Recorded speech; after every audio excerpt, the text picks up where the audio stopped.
It's okay. Off your mind, it's okay. Off your mind,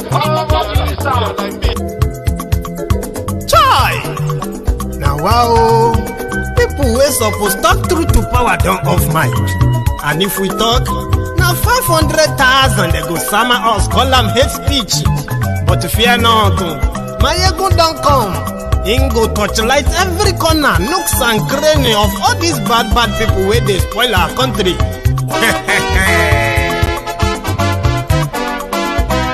So my people make we loud, oh yo yo. Maiyegun don't come, oh yo yo. My people make we shout, oh yo yo. Maiyegun don't come, oh yo yo. Maiyegun don't come, man of the masses, oh yo yo. Maiyegun don't come, oh yo yo. Maiyegun diary Politico, yeah, yeah. Maiyegun don't come, oh, yeah, yeah. This one not the off in mind. Oh, yeah, yeah. Maiyegun don't come, oh, yeah, yeah. And in the touchlight every corner. Oh, yeah, yeah. Maiyegun don't come, oh, yeah, yeah. Okay, some people be they holla say they want the power. Chai. Them be promise us say we go get light and power. Nah. Them hustle sote they can't get the power. But now they know they do anything with the power. Every day, dollar just they get the higher power over naira. See them talk say make we off mind, but thank God say Maiyegun don't come. So my people make you loud, oh yo yo. Maiyegun don't come, oh yo yo. My people make we shout, oh yo yo. Maiyegun don't come, oh yo yo. Maiyegun don't come, man of the masses, oh yo yo. Maiyegun don't come, oh yo yo. Maiyegun diary Politico, oh yo yo. Maiyegun don't come, oh yo yo. This one not they off in mind, oh yo yo. Maiyegun don't come, oh yo yo. Person where they do evil, no one make person talk. Them say that Maiyegun, that man too they talk. He too they talk. Say Maiyegun diary, he they hot like pepper. But every day then they take money in bulk. Woman picking, they the street they hawk. Still them talk say make we no talk. But thank God say Maiyegun don't come. So my people make you loud, oh yo yo. Maiyegun don't come, oh yo yo. My people make you shout, oh yo yo. Maiyegun don't come, oh yo yo. Maiyegun don't come, man of the masses, oh yo yo. Maiyegun don't come, oh yo yo. Maiyegun diary Politico, oh yo yo.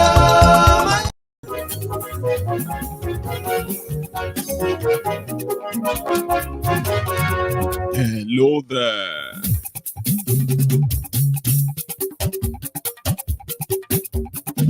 Maiyegun làwa mọ̀ làmọ̀ tó dòdòdò. Maiyegun diary, Maiyegun number one. Good morning to you, good afternoon to you, and good evening to you from wherever you are watching from. This is Maiyegun live. Maiyegun ti dé o, ọ̀rẹ́ ara ìlú. Maiyegun diary, Maiyegun number one. Lórí Facebook, lórí YouTube. Maiyegun diary, Maiyegun number one. Thank you very much. Share this broadcast. Invite your friends, invite your not so friendly friends, and tell them that Maiyegun today. Read the caption of this broadcast, read the description as well, and share it if you haven't already.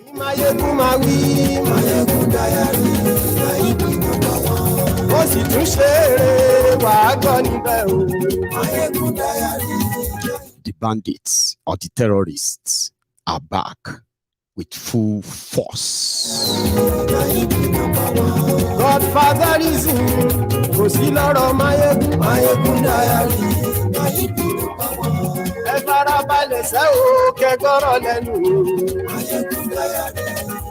134 human beings, including women and children, have been slaughtered by the Fulani terrorists in Benue alone in the last 5 days.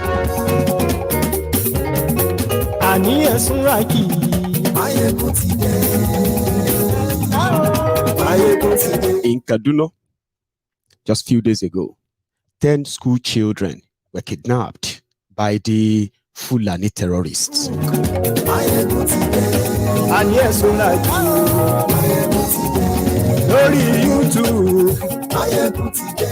And yes, we like. And just yesterday, 80 children were kidnapped in Zamfara alone. And yes, we like.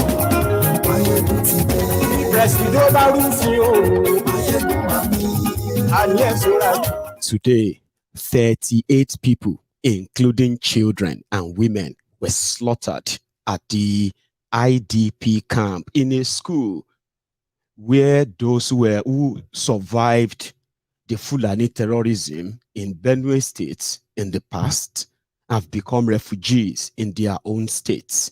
Now, in the school where they are all living as refugees, the terrorists attacked today and they killed 38. And yes, we like.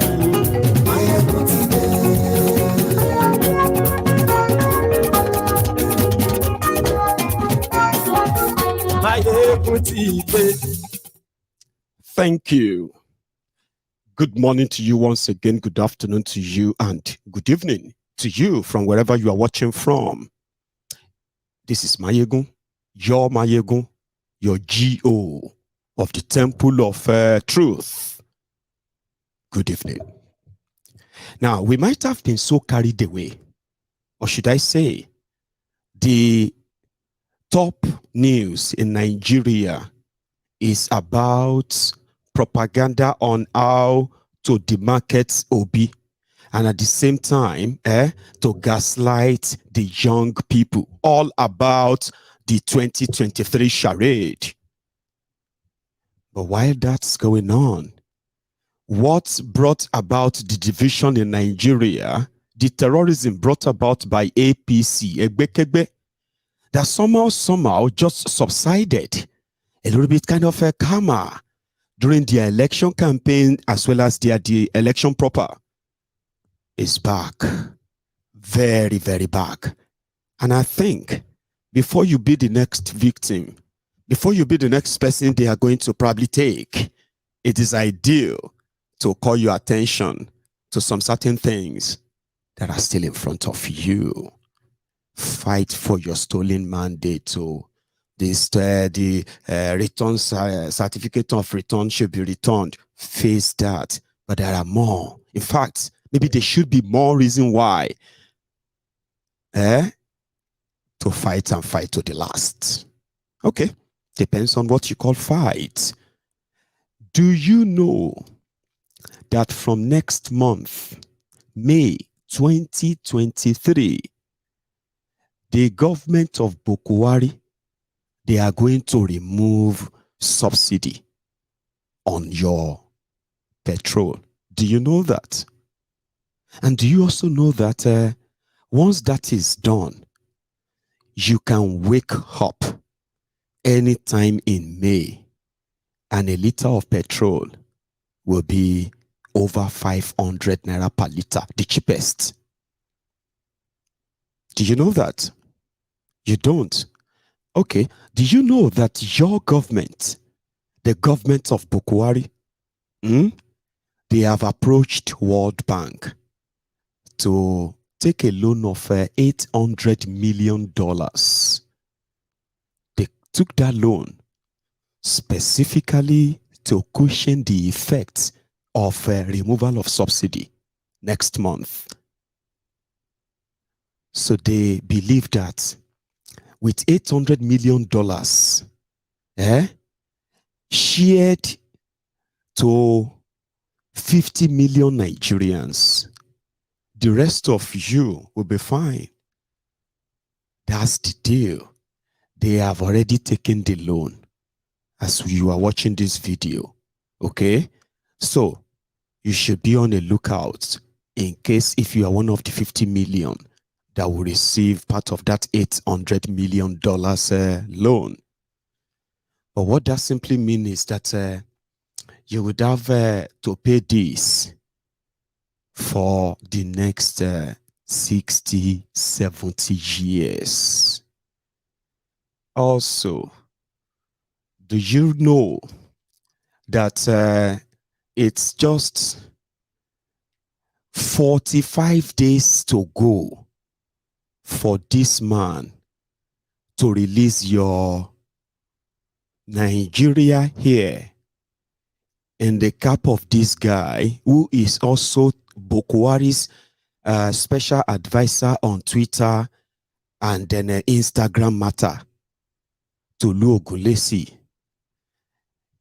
In 45 days' time, this man that designed this logo on this cap in Bahrain with 478,000 US dollars. Just that logo, almost 3 years ago. In 45 days' time, you should be asking this man, where are your planes?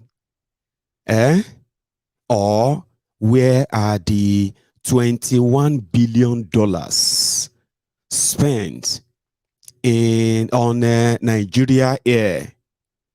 This is another Bokwari special advisor, presidential advisor. Bashiru is also special advisor to Bokwari, tweeting fake photo. And this was almost 3 years now. You probably will need to ask them in 45 days' time. I thought I should remind you. Also, you have been following the Labour Party takeover, the drama. I have something for you on that.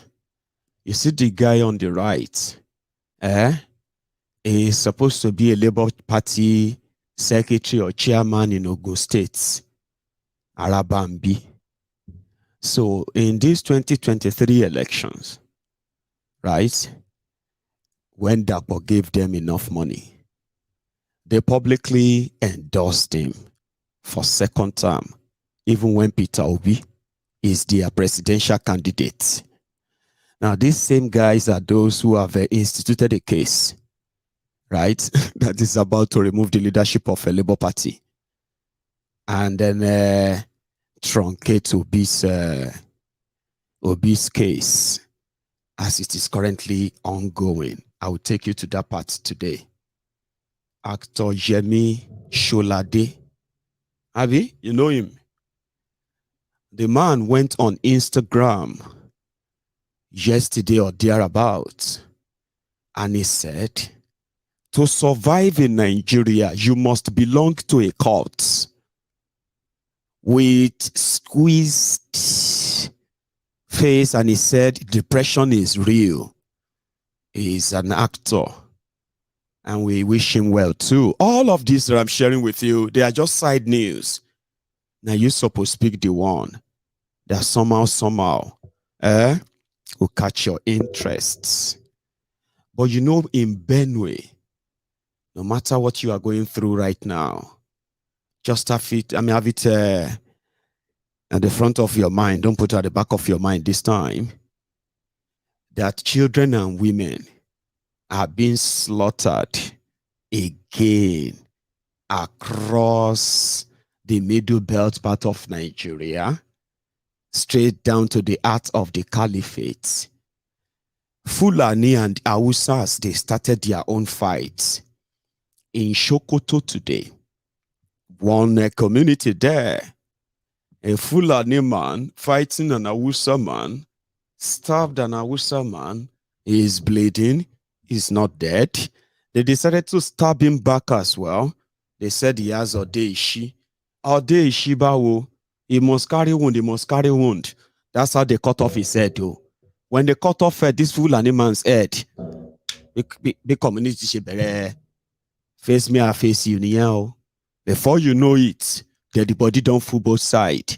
In Sokoto, in all of this. So no wonder when they gave Obasanjo a mic just recently, and he was talking about how divided Nigeria is. A good work of Bokwari and his gang. The same good work that is going to continue. Normally when you have a new leader, president-elect in the waiting, it will be trying to make the entire country feel like, oh, whatever you are going through right now is just temporary. Once I get in, I will take care of that. I will unite you. I will give you succor. I will protect you. All this stuff, don't worry. For now, just endure. Something that gives you, like you look forward to something. But because now from one dead body to another, dead body gets the accident. Yepa, double wahala for dead body and the owners of dead body. Double wahala for dead body. The dead bodies, Bokwari and Kolu, they are both now, they are supposed to be presidents of Nigeria. All this death that you are seeing right now, you know, you would expect people to kind of have their leaders at the front of it, trying to get things done right. Sure. Nobody sees Bokwari, nobody will see him. Kolu, the one that is going to be the Pro-Max, nobody is going to hear from him, nobody is going to see from him. Rather, his own attack dogs, they are now walking over time, like the devil that will never sleep. They are walking over time in ensuring that Nigeria finally collapse. Amen. Amen, somebody? So Bason just said Nigeria has never been this divided. Symphony, thanks for this clip, okay? The credit for this clip goes to the Symphony. You can see more on their YouTube. Let's borrow this. That's where we're going to start from tonight. Divided Nigeria by the same people that destroyed Nigeria. Let me tell you something before I get into that.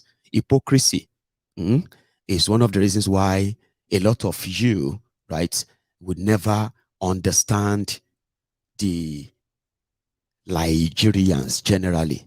You know the hypocrisy, right? They can act cold and warm and lukewarm at the same time. Sure you get. If all of you who have been lashing at Confessor Wole Soyinka, those of you who have been lashing at him, and he's calling you fascist, Abi. Some people are saying that Abba, legend. You are, all of you are just, you are dragging legend. Don't you have heard that 88 years old man? Why, what is wrong with all of you, these people? Oh, Bonko. The Agbado boys that will defend Wole Soyinka, they are the same Agbado boys that will call Obasanjo, who is also a Yoruba. It got to a stage that they are promoting, repeatedly promoting their usual divisive tribal politics. Okay, if you don't agree with them, then obviously you are not Yoruba. Obasanjo is propagandally promoted as a suspicion that in Papa no be Yoruba. In Papa, in Mama no be Yoruba. From the people of Iraq, we don't know in Papa no in Mama. Over time, they've been promoting that. All because they wanted to say Obasanjo no be Yoruba. We are the Yoruba of our lower. Sure you get. And then they turned Yorubas to Almajiri, beggars. Hungry, poor beggars. So that they can keep giving them food and all that. Anyway, if you abuse Obasanjo, the Agbado boys, they will agree with you. They will say, it's true, Jare, he's a useless man. You know? But if you open your mouth and say, Kolu Atole Ayagbesara, are you not a Yoruba? Omuale, you are Omuale. How can you call Kolu like that? Yeah, he's not old enough to be your Baba's Luri Brukuni, Abusi, hypocrisy. It can work on the older generation. Look at the new generation. Look at this younger generation. Have you not noticed? Have you not noticed the disconnection? If you want to see the mumu that want to keep pretending that they are actually like believe all that nonsense, have you not seen the new generation? Have you not seen them? They don't believe in your hypocrisy and lies, okay? Anyway, Obasanjo Obankparo is confessing that in his lifetime, he has never seen Nigeria this divided. Let's start from there. PhD at the age of 70, for some of us who don't have the PhD yet. 80, sorry.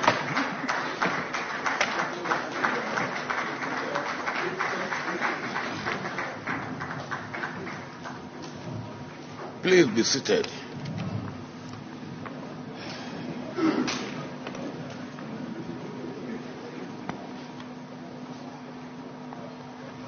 Patrick, thank you very much for my book in 2014 and for, of course, inviting me here today, and for trying to reduce my age. Because I got my PhD at the age of 80. I don't know. And you reduce it to the age of 70. When I came here this morning, and I couldn't jump out of the car the way I used to jump out of the car, I said to Ambassador Igali, I said, it appears I'm growing old.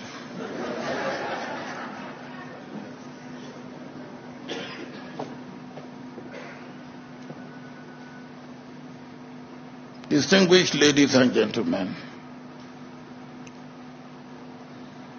it is simply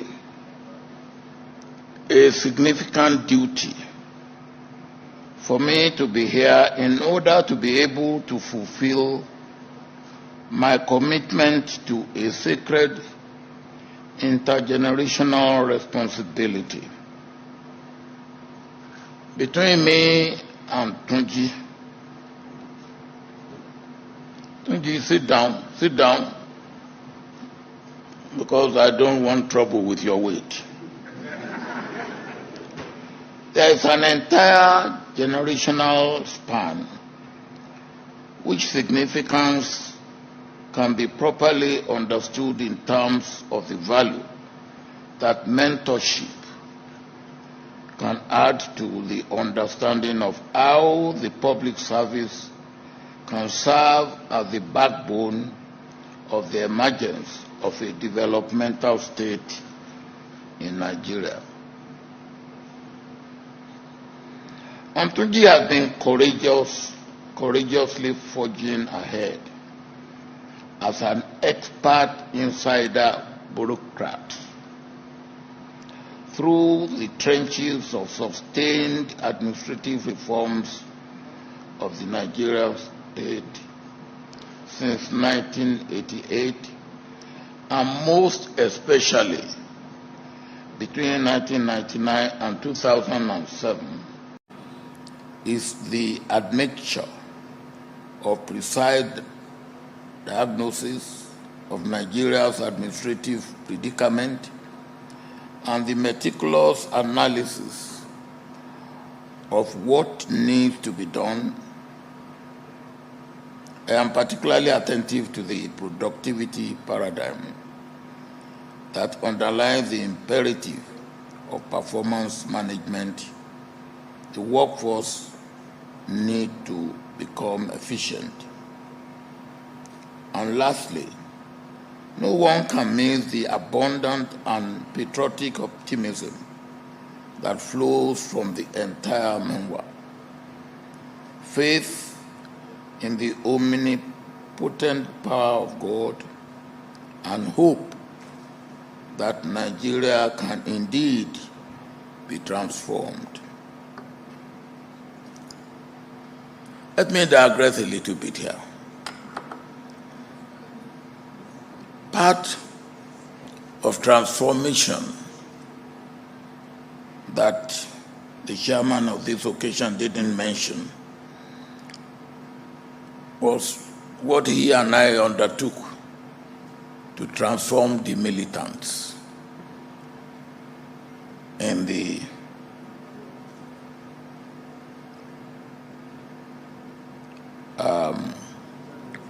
Niger Delta.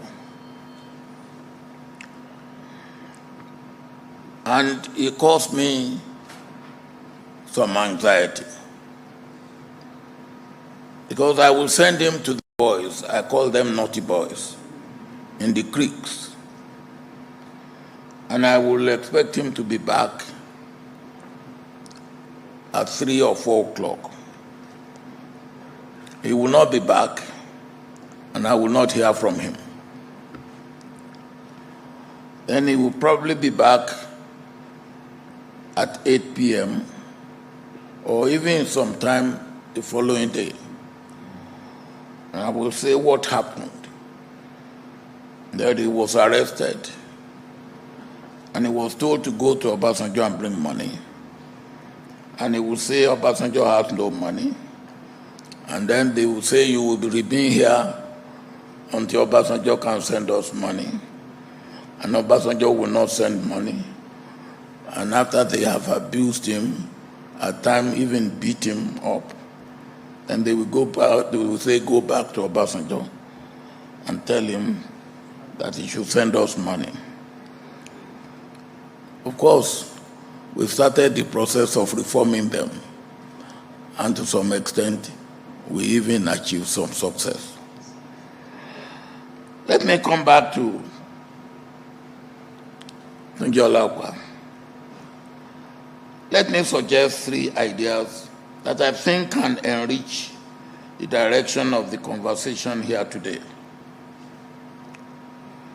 1, given what we saw during the elections, Nigeria is now even more divided and more corroded than we thought.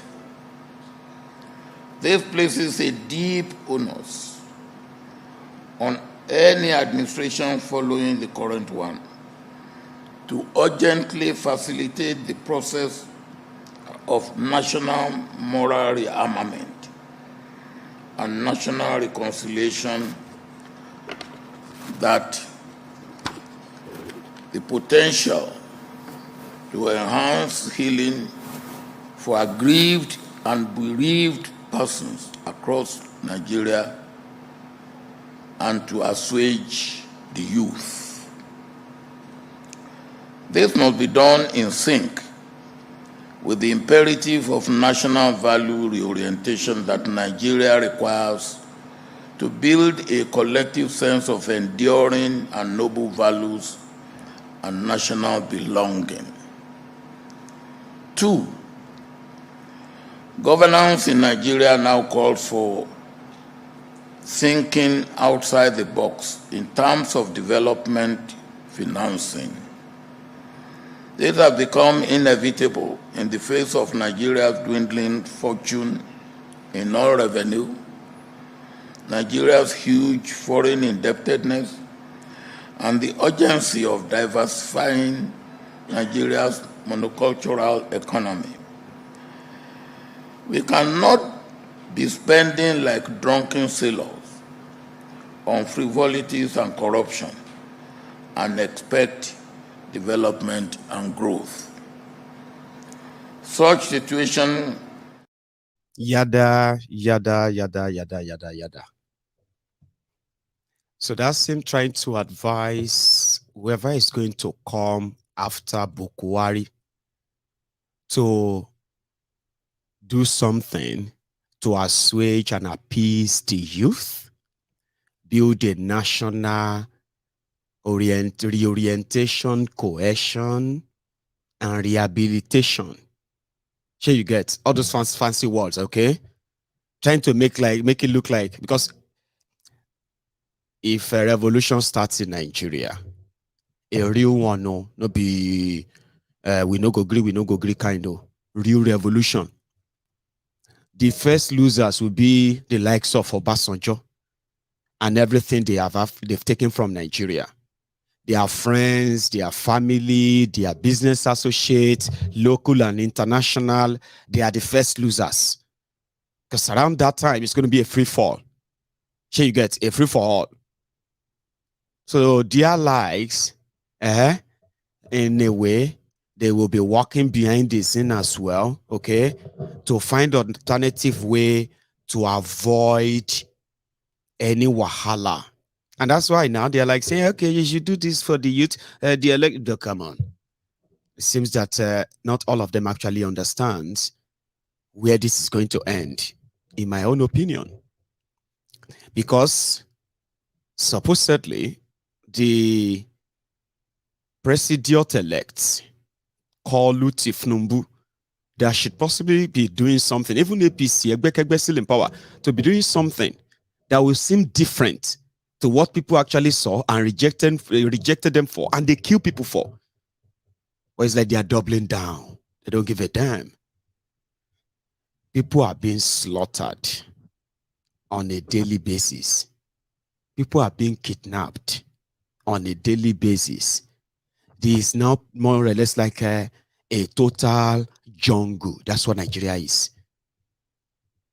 So, then above it all, right? They now rigged another sick man that would disappear on the rest of you in the face of all this madness. Rather than them to take responsibility, they will be what? They will be hunting you down. I mean, they will be hunting all of you down.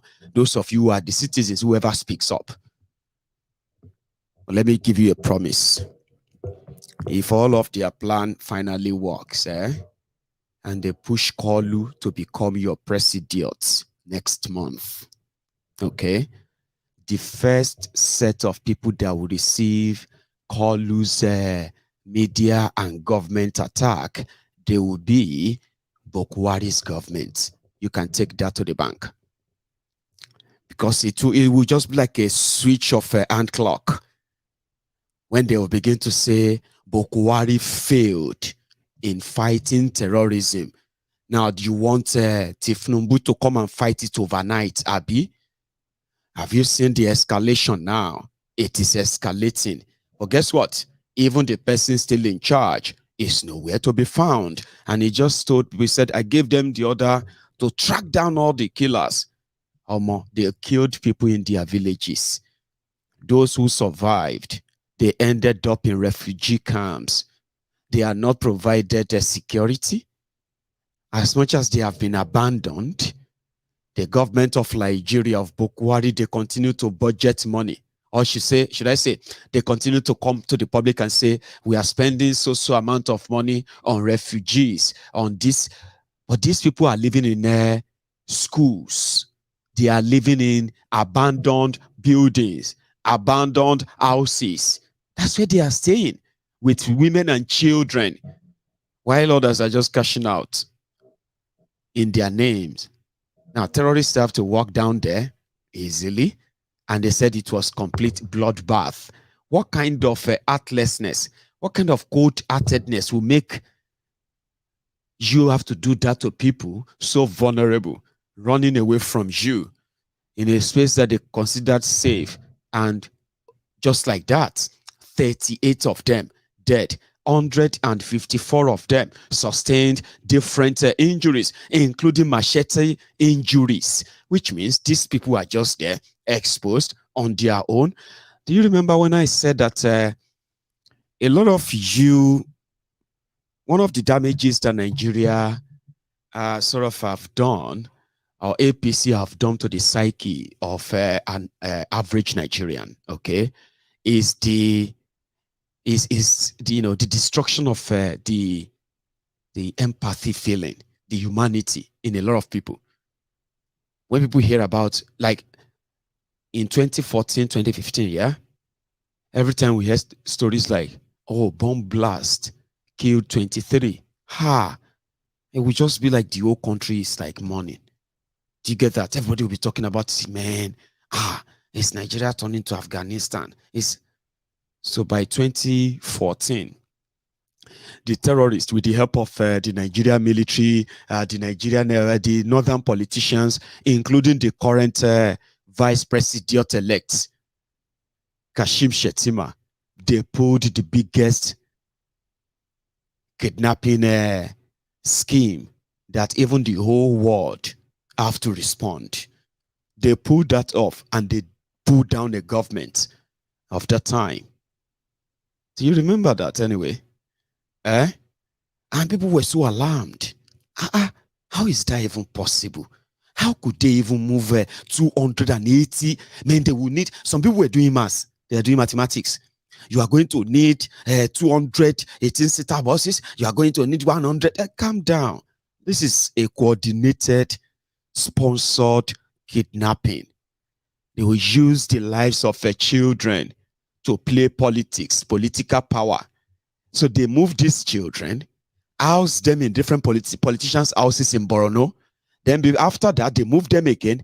While they were moving them here and there, a lot of them died. But when they got power, They just left the rest of the girls. They just left them with the terrorists to marry them off because they've gotten what they wanted. But people were so alarmed. People were crying. 280 children. How is that even possible? How did they move undetected? Then they released the video of the children that killed it. This is impossible. There is no government in Nigeria. Jonathan is a complete failure.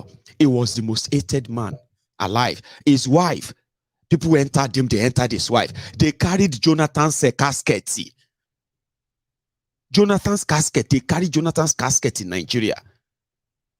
They stoned him, sitting president. They stoned him in northern Nigeria because we just couldn't believe it. Like, is this Nigeria? How is this even possible? But do you know what happened after? Dapchi happened. Kajuru happened. Kankara happened. College of Technology or so. Kaduna happened. Massive school kidnappings took place under these criminals to the point that the people no longer feel alarmed anymore. See, now I said they kidnapped 80 people. Some people are just like, not even like, wow, like, oh my God, 80 children between the ages of 12 and 17. Oh my God, what's going to be happening to them right now? Who is even looking for them? What's going on? They killed the sympathy and empathy in people. They destroyed that successfully. Only few people.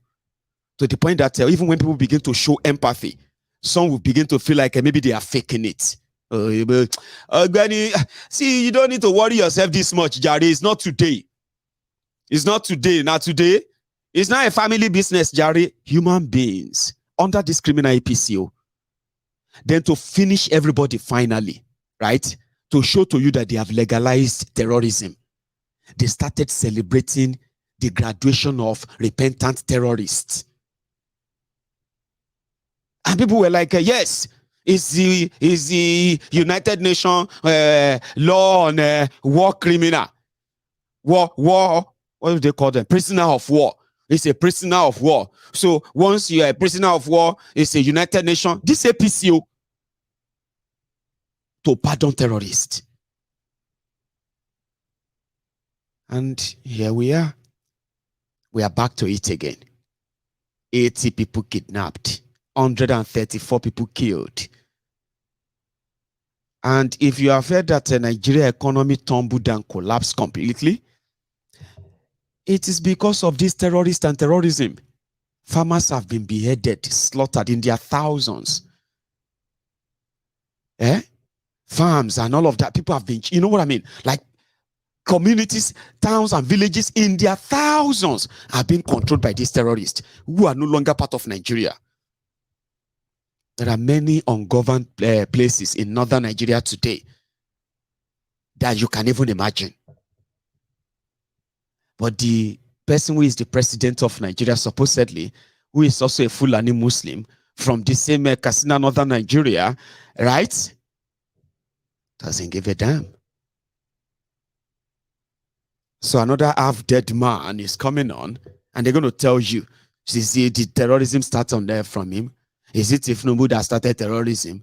I mean, all of you are making mouth now. When Boko was there, can't you ask him? That's what you're going to be dealing with too.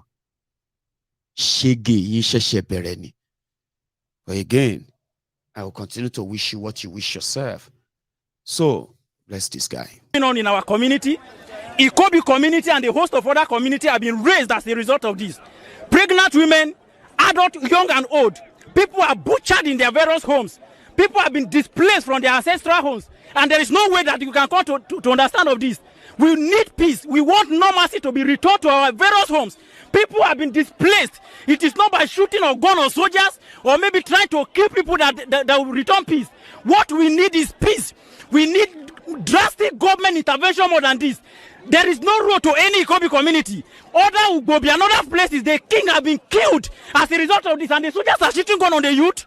What do they expect us to do? There is no school as we speak. SS3, there is no place. Ikobi community, there is no exam center for the SS3 examination center. People have been displaced. Ugobi community or Legogba, in Yapo and the host of others. Look at the scores of people that were killed in Ombogidi recently, and there is no place. My mother was sitting in the compound. She was killed as a result of this. My document and houses were razed, and people are saying that they are going to shoot. We need peace. If they want us to have a very drastic understanding with each other, they should call them so that people can know what they are discussing. We want them to go away from our town. So what we need is peace. Even though if this thing will take of Samuel Oton, Your Excellency to come down to the community, it could be there is no peace. We don't have any peace at all. As we speak, I personally go down to my community yesterday. I trek on my barefoot from Ikobi down to Olegogba. I wept. Pregnant women were raised. People were scattered from home. My documents were taken, sir. Go to Ikobi, you cannot go any away from here. It's just a step from here to Naka. There is no any other community that will stay in the village. Ikobi is not home. Ikobi as big as it is, there is no peace in the community. Look at the scores of people killed. Look at the pictures and you see the evidence of it at all. What are we expecting? It is not by shooting the soldier that we are going to have peace. Could you tell us why the soldiers were shooting? When they came here, what exactly did they tell you people before they started shooting? We expect them to go, not to come here and begin to shoot gun. What we expect from the soldier is to talk with peace. What the government sent them to come here is not by what to come and shoot.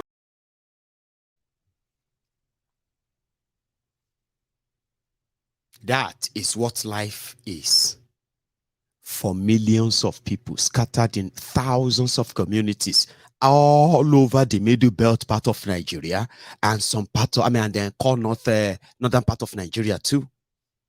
That is what life is for those who are able to actually tell you their stories. Somebody said that, but they voted for APC in Benue. I don't want to judge them by that. That doesn't mean that they deserve to be killed. Doesn't mean that they deserve to be slaughtered like that. Okay? Just same thing everywhere. You get what I mean? Nobody deserves to be violently killed this way in their own country. And no single arrest, no single fight back. So the pattern is that, once they attack them and the young people gather together and decide to go after the Fulani terrorists, the soldiers will come and they'll start shooting at the young people in that community or start arresting them. That's their own way of calming the situation. So they can go back and start counting their losses. You know what I mean now? It's so unfortunate. And let me tell you something. Since APC, Egbe came in, there are people of that middle belt. They have been those who have been like, they are like the shield for the people of down south proper. Is when they finally broke through them from Taraba to Kogi to Benue to Niger and to all these places, including Kwara. When they finally managed to break through that belt, look at us in the down south. Look at us in the east and every other places there, yeah, where we're now having these skirmishes of these Fulani terrorists. The same, what they haven't done in southern Nigeria is to kidnap people en masse. They have kidnapped a whole bus, traveler bus, okay? They have kidnapped the whole family. They have done that repeatedly. They have kidnapped a bunch of people. People who have been their victims down south, the victims of the Fulani terrorists, okay, in the southern part of Nigeria. They said that when they were from the places and the camps that they have built in those forests, okay, when they were taken to those camps, they saw other people there. We're talking about other people that were tied down like ram or goats, right, waiting to be slaughtered. They are waiting for their family members to pay their ransom, okay? Some will be like, oh, some people left us there. Some people die. They dug ground there and they buried them there. You know, all these experiences are so relative to what we have actually been hearing and reported and recorded, documented from all the Fulani terrorism up north, including middle belt of Nigeria. So we are now experiencing them in the deeper southwest as well as deeper southeast, including Niger Delta. Maybe saying a Kriko. Here you get. They are doing same there right now, but they are like skirmishes. What they haven't done is to walk into a school and just spark school children, or walk into a working place or an office and just spark everybody, or stop people on the motorway, okay, and march them into the forest. That's the only thing they haven't really done here in the western part of Nigeria. But up north, the middle belt have been those who have been holding back.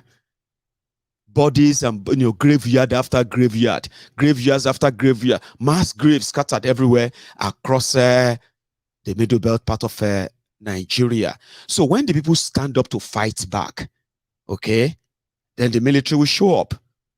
The APC, Egbekegbe's government, this Buhari's government, they announced a disarmament. Everybody with any gun should submit them to the nearest at the nearest police station. Do you know that holding a gun in Nigeria today, okay, is actually like in their book, in this terrorist book, as a Nigerian in Nigeria with your license and all that, if they know that you have a gun in this particular community and they know that you can use your gun, or you always use your gun, especially your personality, knowing that you don't take shit. If they come closer to you, you open fire. There are people like that across Nigeria, especially southern Nigeria. Now, you know what they have done? For those who haven't returned their guns, some of you are watching me right now. Maybe you have your guns with your license and all that. If they come closer, you use them. Some of you have already been profiled, where you are, what kind of gun you have, and the rest of that. If they sense that you are going to indeed pose a threat in defending yourself or defending your community with that gun, they will pile up some funny case against you, and they will take you. They will accuse you of gun running. They will do everything and lock you away. If you don't believe that, there are already people that they have done that to. You just haven't seen much of their stories, have you? They ask people to surrender all of their weapons in Nigeria. Before this whole insecurity escalated, they said submit your weapons to the nearest police station. People were submitting their weapons. Not everyone anyway, because Nigeria is still ranked as one of the country with the highest small arms proliferation. Something like, you can see guns everywhere still. But once they know you do, right, all they have to do is to just bring up a trump up charges and they lock you away in their world. Anyway, that is APC, Egbekegbe. That is what they have done to the people. They have made people less concerned. Sympathy is not there anymore. Empathy is not there anymore. Humanity is not really there anymore. Even if you are dying in the hand of the terrorists, they will still mock you. That's how much destruction APC brought. Yeah? But they are not actually stopping. They are not slowing down. Yesterday, the whole drama everywhere. Hang on. In 2019, somebody said that they are like Southern Kaduna people. They've had enough. That was the first time of El Rufaya that they were going to fight to finish. Okay, they will reject Muslim ticket. Blah blah blah blah blah. In Kaduna. So they now said some observers are coming to observe elections.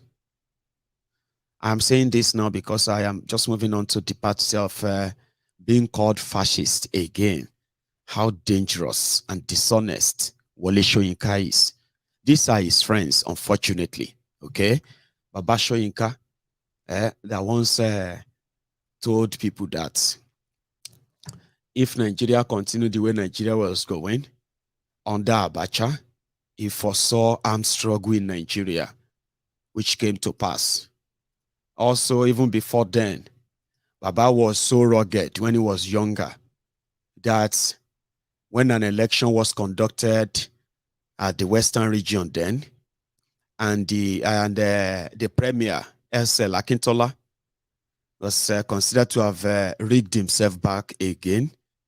And guess what? This lone man, Wole Soyinka, walked straight into NBC, right, studio, and he just handed them a tape like a revolutionary tape broadcast that he recorded, okay, and he gave it to them. Instead of broadcasting the speech of the premier, it's like instead of broadcasting the speech of the prime minister or the president of Yoruba land, Yoruba nation, right, of the Western region, somebody would just rigged himself back in.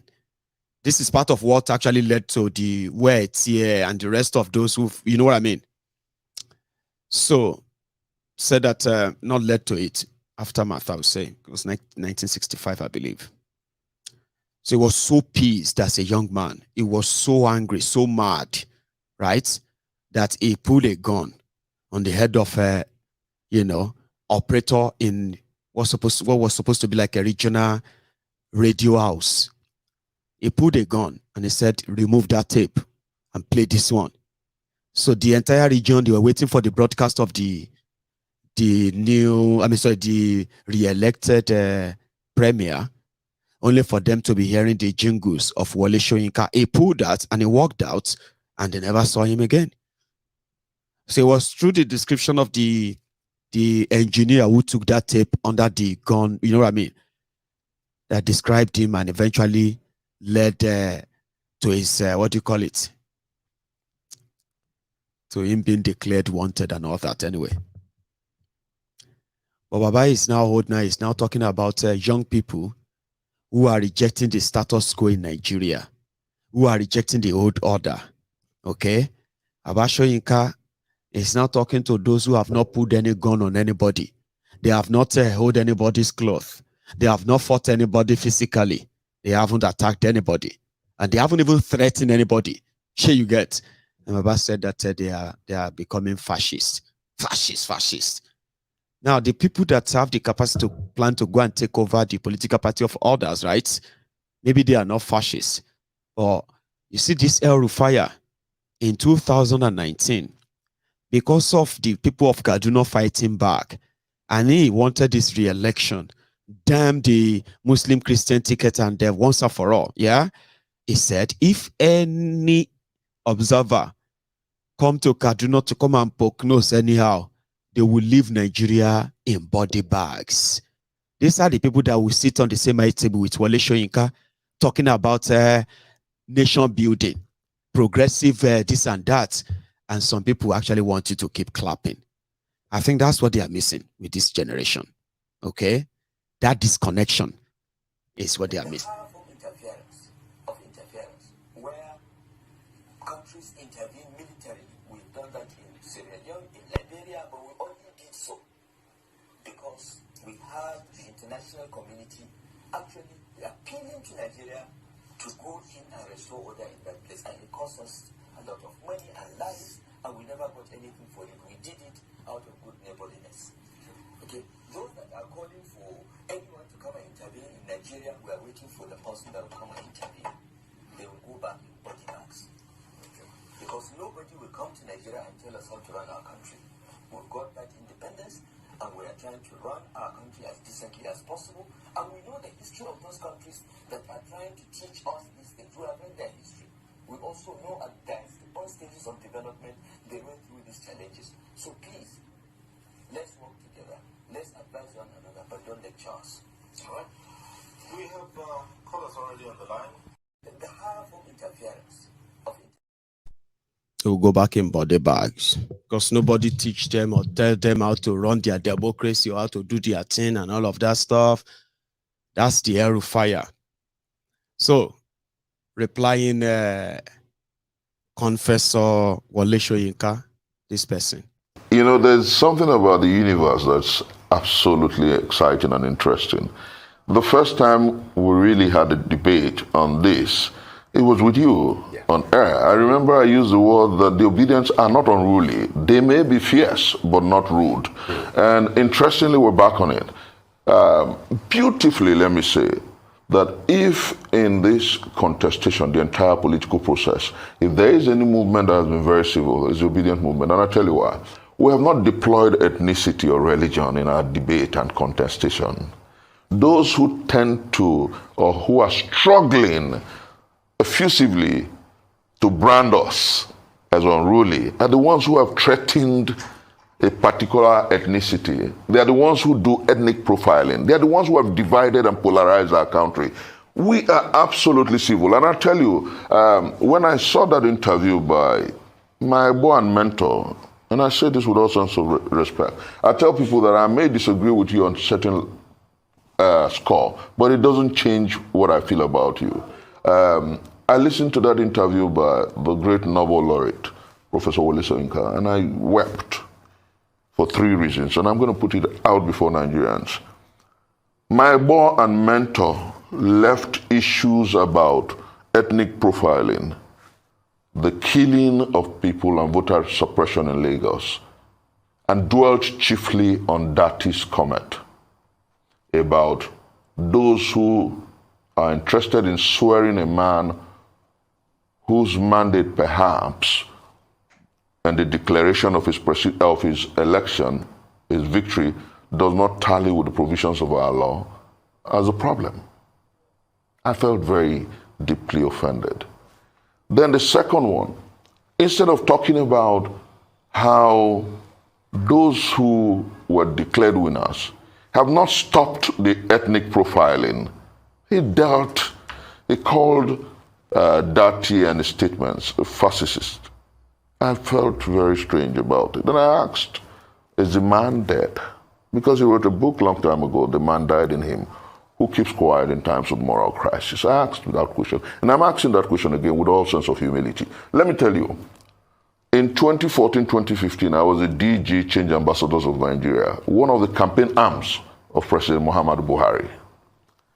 In 2014, 2015, the APC, which is presently in power, said worse things than Dati has said.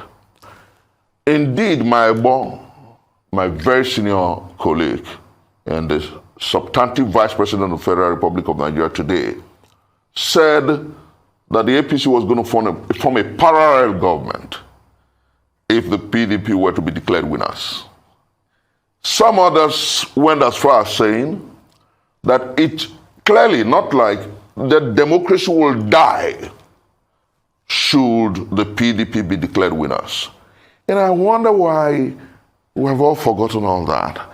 And clearly we have the worst electoral larceny in our country's history. Clearly we have the worst electoral fraud in our country's history. Do you know what happened on the 25th of February and what happened on the 18th of March? Beatified Iwu's 2007 elections. That was an election that Yar'Adua openly admitted that was largely flawed. But that election comes to excellence when you juxtapose it with what happened on the February 25th and March the 18th. So why won't you beat a child and you refuse us the right to cry? You have asked us to go to court and we have gone to court and you're uneasy. What do they want? That's a big question, isn't it? What exactly do they want? Why are they gaslighting us? Why do they want to take over a party? Why do they want us to withdraw our cases? And so many questions. Why are they calling us fascists? We haven't attacked anyone. We haven't threatened anybody. We haven't profiled anyone. Where is this coming from? Anyway, we know where. So when the story of new chairman for the Labour Party popped up, I mean, it's not hard. You could do some quick digging. Connect them from here to here. One court here to another court there. What's the target? What's the end goal? Who could be those behind it? So it's not hard. It's Nigeria. So, what happened? Ogun State, there is a Labour Party in Ogun State. It is for Jeun. It's not to win any election. It's just some level of a negotiation platform. Two fraudsters have been running it. One is called Ogini. I think the other is called Arabambi. If you enter their trap, Otilo, politically, ask those who have crossed their path.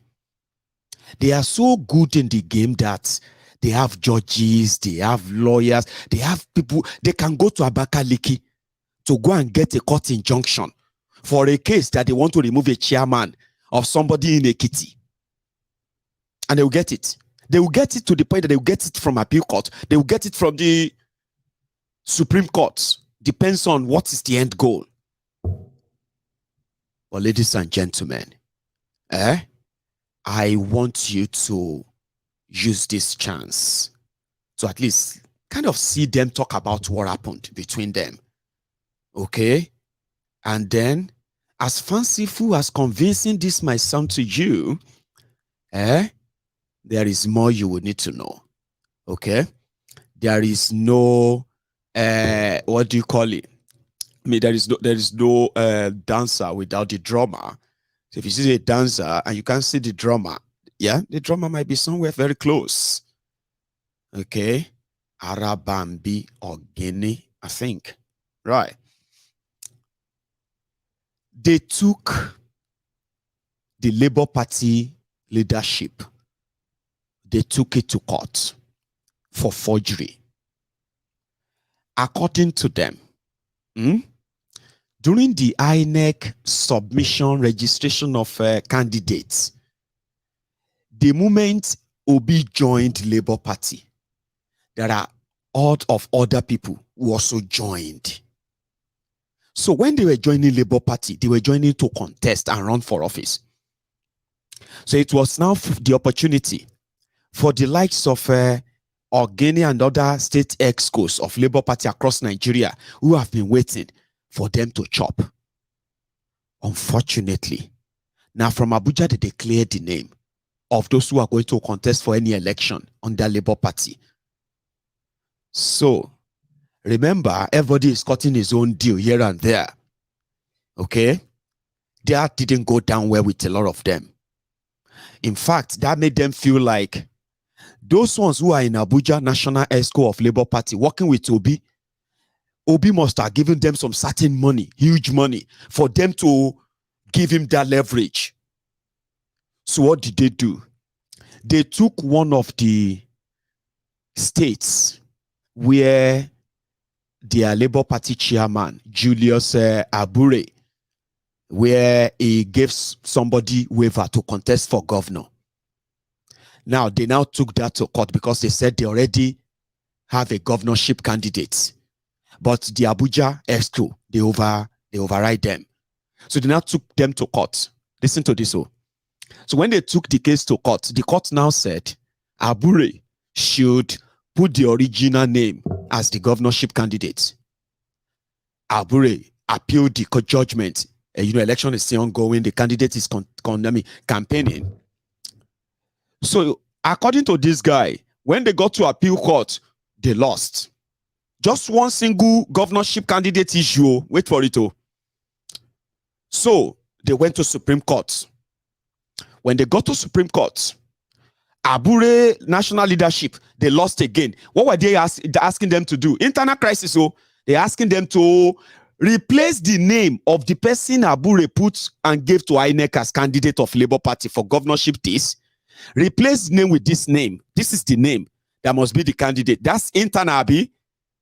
I think that was where Dakwa Abiodun saw a chance. What's the connection? Some said, Maiyegun, what is the connection between this man and Tinubu? Not be everything Tinubu. And I say, look, God. You see, you may think you are smart, but if you are not politically smart, you will remain the mumu that can easily sit down and be like, wow. No. You don't do like Siren. If you are politically smart, I'm giving you the connection now. Relax. Just relax. If you remember, I told you that the smaller parties in Nigeria during elections, they are just businessmen, appendages of the main bigger parties in Nigeria. If you enter their trap, you must have so much money to run your own campaign yourself, not through them, to win election. If you get what I mean, you have to buy them from world level to state level if you want to win any election, or else you must have so much money to bypass them.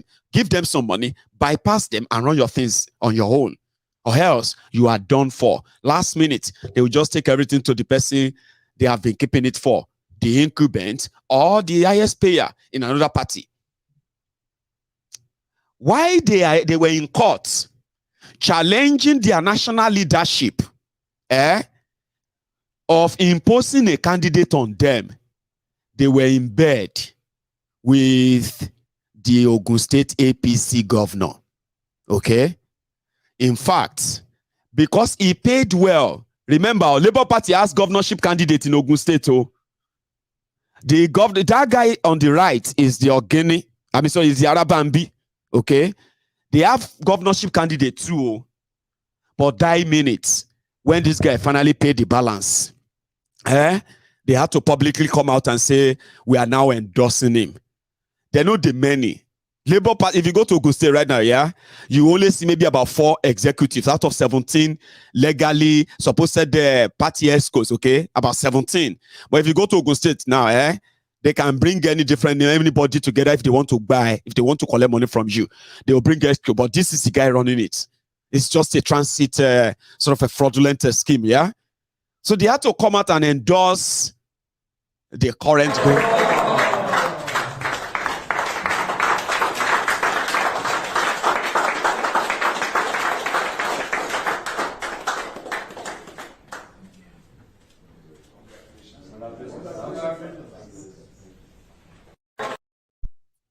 Do you get that now? Now, as this was going on before elections, okay, Ogun State, right? They were in court. Now, I want you to listen to these 2 clips. The credit for these clips goes to Channels Television, okay? I hope they won't bite me for this. But I can deal with that. For the purpose of this chat, they say this is the genesis of the crisis in Labour Party. That when they now said that Abure failed to follow that court judgment, okay, they now sue Abure. They said they told him to resign. And also, they now charge him for forgery. They now realize that the court judgment, order, or this or that, and everything that Abure submitted to INEC, they were forged. I don't want you to take this guy's word for it too, okay? But I just want you to have an insight into what is now being built into something bigger, right? To get at Obi, destroy his case, withdraw the case, and then finally dismiss him. See where it is starting from. Squabble between people who are trading posts, who are collecting money from candidates here and there, is now being built into something bigger. The genesis. Studio to help us get a sense of what's happening in there.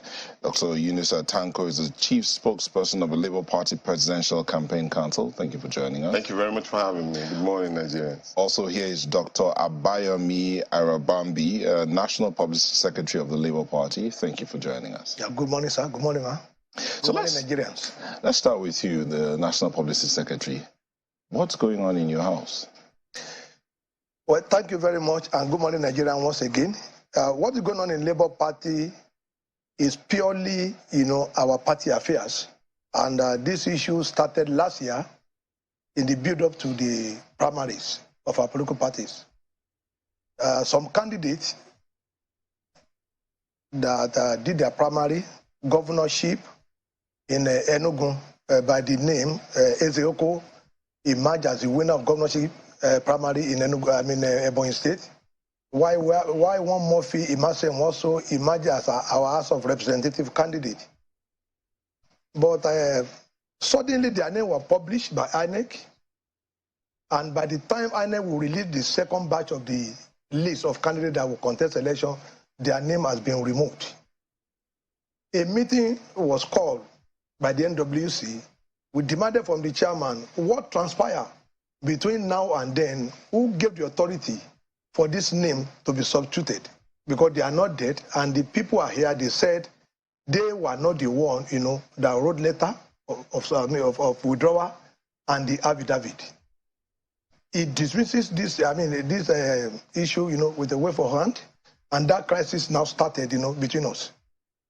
We proceeded to INEC because in Labour Party, the ideology of the founding father was equality and social justice. Everybody, we are all equal there, and justice must be seen to be served to all and sundry. We wrote to INEC. Professor Mahmoud replied that, there were documents submitted by your national chairman, your national secretary, to the commission, claiming that those 2 candidates withdrew by themselves, and that they even sought an affidavit at the FCTI court. We said, okay, we apply for the certified true copy of the document. We proceeded to the FCTI court, and we wrote to the registrar, Sir, we want certified true copy of what this document, they call it this governorship election notice of withdrawal of candidates, and also the letter of voluntary withdrawal. That was when the court wrote back to us with the certified true copy that those documents were forged by the chief registrar, Lawa Fumilola, director of commissioner of 4 departments. Is the court that wrote back to you? Yes, they wrote back, giving us the certified true copy. And that was when we got to know that the chairman and secretary deliberately forged the seal of the court in the affidavit. That is one. They forged this, the signature and stamp of the commissioner of oath, and they also produces their own TSA account. Everything is here. That was how that issue started between us. You forged? Yes. We have the certified copy. Everything here, the certified copy from the court. Then, we have the candidate. Proceed to court. Here I have, this is the Federal High Court judgment. Abakaleke Division, this is certified copy, where it was affirmed that the people they claim withdrew, they were not the one that withdrew, and their documents were forged and presented to the INEC, and court directed, remove the name of the people who submitted to INEC and replace them with the original candidate. This is the Federal High Court. Abure appeal with those candidates that they imposed on the party. They proceeded to Court of Appeal, they and their candidate. They lost at the Court of Appeal. This is the certified copy of the judgment. The Supreme Court, on 28th day of February, affirmed the decision of the Court of Appeal. This is also the certified copy. We asked him, my dear friend, you have to resign. Our president candidate is a man of integrity. We will never allow you to think you can have your way.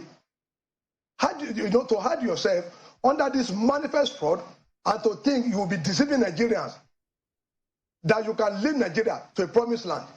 The question we ask him is that if you are challenging APC that they are corrupt, if you are challenging PD that they are corrupt, we must be seen to be doing our own thing differently. We told him point blank then that it is normal in a state crime when a man pontificates on a lofty principle of idea of decency. You must never turn around to say that principle is no more realistic and that compromise is not the order of the day. That was when he refuses. He absconded from his house. He was now staying in the PCC headquarters. He absconded from his secretariat. We now petition the police. The police report is here. I also have the certified copy because I am a man that knows, due diligence. We applied for the IGP that, okay, the petition that we wrote, what happened to it? They asked us to apply. I wrote the application to the IGP. It was approved, and we were given report of the police investigation. They are also here, which said that the forensic audit they did on those documents confirmed that they were forged. And the 4 of them that were involved were the national chairman, the secretary, organizing secretary, and the treasurer. And that an arrest warrant, I am telling you, has already been issued for them. They were all here. So, before the police would start their work, we proceeded to court on the civil matter. We asked the court, my lord, can a man who has committed this, because we have 2 documents, one from the police and one from the register of the FCTI court, can he continue to be parading himself as our national chairman? That was why, through the expert motion, that the court said, no, we are going to restrain you. Our lawyer even asked for abridgment of 8 days, come back, because we wanted him to come to court with any lawyer he has. Let them come and prove this case before Nigeria. Because when you come to equity, you must be seen to come with a clean hand. Okay, so that was why we approached the court, and the court will restrain him. And because nature above vacuum, everybody knows that it's not constitution. And the constitution of a political party can never be greater than the constitution of Nigeria. Mr. Arabambi, just a moment. Let's come to Mr. Tanko, because yes. I know that you've also spoken a bit on this matter. Yeah. And I think that you have spoken in defense of the national chairman, saying that he cannot be removed. But from what he said, forgery is a pretty strong allegation. Thank you. You want to shed a little more light on? Well, I thank you very much that you mentioned that it's allegation, and that's clear. For anybody who is expecting me to come here this morning and be sharing arguments with Arabambi, the publicity secretary, as all, must be mistaken. It won't happen. What will happen is this. I will just allude to the fact that whatever the internal challenges are within the Labour Party, which he or any other person may be part of, ab initio, whatever the challenges are, as he reeled out all of these particular documents, is either he was part of it because they are a National Executive Council, which he is a part of. And at the same time, he knows the constitution of the party, which is very, very clear. These are issues that can be dealt with within the party itself until when the allegation is proved beyond reasonable doubt in the court in which they have gone to. I read out to you section 17, article 17 of the party. Permit me, please. Article 17 of the party said very clearly that,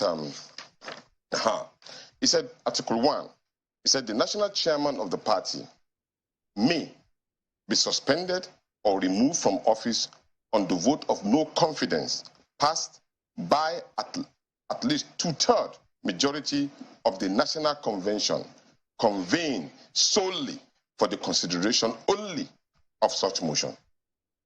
Very, very clear. That is the Constitution all of us adhere to follow. So, if there are this particular quantum of allegations and all, we have a modus operandi and how these issues can be dealt with. But that was not followed. It seems to me that it's a targeted attempt, apart from the national chairman, but targeted at Peter Obi and Deti Baba Ahmed.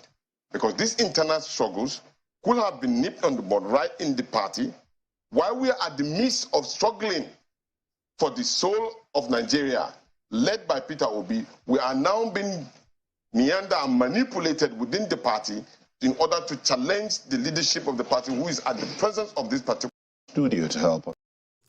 That's the game. Did you see Arabambi? A lot of you are not even paying attention. You are all complaining about his ear, and all of that. Omo. Arabambi, National Publicity Secretary, who happens to be part of National Exco, that is right, yeah, must have been part of the decision that the National Executive that gave the waiver to all these people. He must have been part of it. He must have been, but in a way, some people, they pay better money elsewhere. And did you see where he dropped Peter B in it? Our leader is, who is your leader?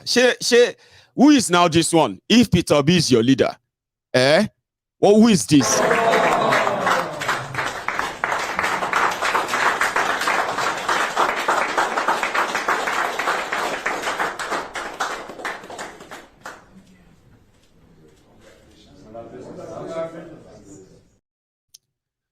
Who is Dapo Abiodun? So now you have your mo. Like I said, these are career politicians, okay? They are cash and carry politicians. The guy, the Tanko guy, is one of the Obidient, okay? That is from northern Nigeria. Is the guy who is like the publicity secretary for Peter Obi's campaign council. So therefore, they have to work together as a party. So you know what I mean? Is not an escort of their party. It's not. But he knows that with the likes of Arabambi, the target is not the chairman. Nah, the chairman Bao. The target is the court case. But Tanko was quoting the law of their party. Arabambi said, law of Nigeria is bigger than the law of Labour Party because they have the judges. All those judgments can be bought. Don't doubt that. These guys have been doing it for years. You see this particular one where they wear yellow. I have known him now for more than 20 years. I'm not joking. I have known him before I left Nigeria. He's from Ogun State. So I know the politics of Ogun State very well. I know almost everybody that are now kind of older, people that looks older now in Ogun State politics. You know, 10, 15 years ago, they were very younger. I was younger too. But I've been in it too for a while. So this Arabambi and his crew, they are career politicians. You don't go to them and say, they give shishi. They give shishi. They give shishi. Ke. Look at this one. when they are paying us in bulk, when once we knocked, we know they knocked the door before they even open them. So this is Obidient versus Labour Party here now. About the battle, is not carnal. This is the continuation. Credit again goes to the channel television. Okay, let's take that.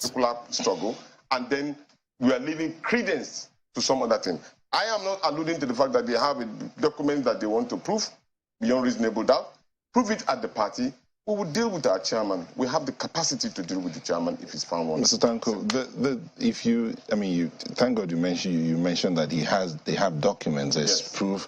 Certified true copies of everything, investigations from the police, from the court, and all of that. And you think that should be taken into? It should be an internal thing. Of course, because it's the power of the party. It's forgery. Forgery is a crime. Yes, I said all of this document. I didn't contradict any of the document that they said. And we said it clearly that it's an allegation. When you prove it, then you deal with the chairman. It's simple as that. Not waive it. Do not waive it at all. It is a heinous crime for you to be engaged in forgery in any position of the law. And the party will deal with it according to its own internal organs. And that will be done because if you prove within, all of us are members of the party, and you bring us such very, very serious document, and you say probably will not deal with the chairman. No, we will. That one is a fact. Okay, well, but I'm only saying that the processes of dealing with the chairman should be followed according to the constitution, would cut all of us together. Dr. Arambi, Dr. Arambi, did you consider the internal working mechanism of your party in your constitution before taking this to the public? Yes, of course. So did you follow it? We followed the constitution of the party. But Article 7 of our party constitution alluded to the fact that our constitution is subservient to the constitution of Nigeria. So, where there is a conflict between any law, edict, or other constitution that is in contravention of the constitution of the Federal Republic of Nigeria, that law will have to be set aside in its entirety and shall be declared null and void. So, our constitution is already in contravention of the Constitution of Nigeria. Now, this person, we are not asking him to convey the convention for suspension or removal. No. It is to step aside while we will cause an investigation. It is normal thing in law that you can never be a judge in your own case. When you have to be investigated, you will not be on that seat. Another person will have to be there. He knew about all this investigation. In the report of the police, they were invited 4 times. They were here. Everything is here. They refused to honor the investigation. Is it deliberately? We demanded from the office of the IGP this document so that tomorrow nobody will say, "Oh, they don't know what they are saying." Now, when you are invited by the police, come and explain your own. In this saga, and you absconded. But because we're in a political terrain, we said, "Okay, IGP, please, sir, we were the one that wrote the petition. Can you furnish us with all the detail?" And Baba said, "Okay, don't worry, go and put an application because police are not politicians. Go and put an application." We put up an application and everything we got. Also the court, we approached the court. I think we'll be more civilized, in our way than for anybody to now run on here to say, "Oh, Thug invaded, party secretariat." We have done what we are supposed to do. We are not calling for convention. Nobody is removing me from office. But normally, you cannot be a judge in your own case. You cannot be a judge in your own case. It does appear, I see you nodding your head. Do you agree with that point? Of course, when you talk about constitutionality and all, and that is the reason why, when the court also said that there's a stay in action, just like the way it was pronounced in Benin, just like yesterday we had the document saying that you stay action until when you prove your case beyond reasonable doubt, when the hearing is being done on the case. So I agree totally. So let's subject it to the issue of forensic expert from the court and then deal with this matter internally. I will agree with you totally. I will never, ever support anybody engaged in forgery against the Federal Republic of Nigeria or against any individual, not from my backing and training. But also, I will not agree to the fact that we will not follow the rudiments of the law as Democrats, which is already been ensured, because the key issue of democratic tenets is the rule of law and engagement. Well, when that is established, and that will make us much easier. But then, at the same time, I make it clear that for anybody within the party to be engaged in these particular challenges here and forth without following you should know that the target is beyond the chairman. The target is against our presidential candidate and the Nigerian state. We'll bring up that issue in a moment, but I want to say, I mean, for them to have certain documents when they have written to the court, yes. You know, and the court says, no, the document you have provided is a forgery. And they say this is a certified true copy. Some people will say that perhaps it's now moving beyond the realm of allegation. When you now begin to have hard evidence from the court. You write to the police says, oh, we've done an investigation on that document. It also looks like a certified, you know, we've done some forensics on it, and this is moving beyond what it is that we're saying. Some people will say that perhaps there ought to have been a quicker resolution of the issues within the Labour Party before this matters came to this point. Oh, I agree with you totally. And there have been series of attempts in that regard. He's aware of that.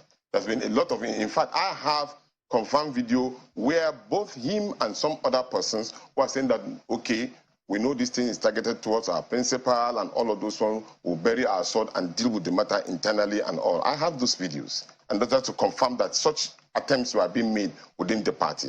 And at the same time, if we have a document that did this, the courts are there to prove beyond reasonable doubt as regard to what really transpired, and they will make this particular judgment. And then the court also will look at all of the documents and say, look, you have been found wanting in this regard, and that is that, and then you must leave that office. That's all I'm just saying. So, but for us to be engaging back and forth on the matter, no.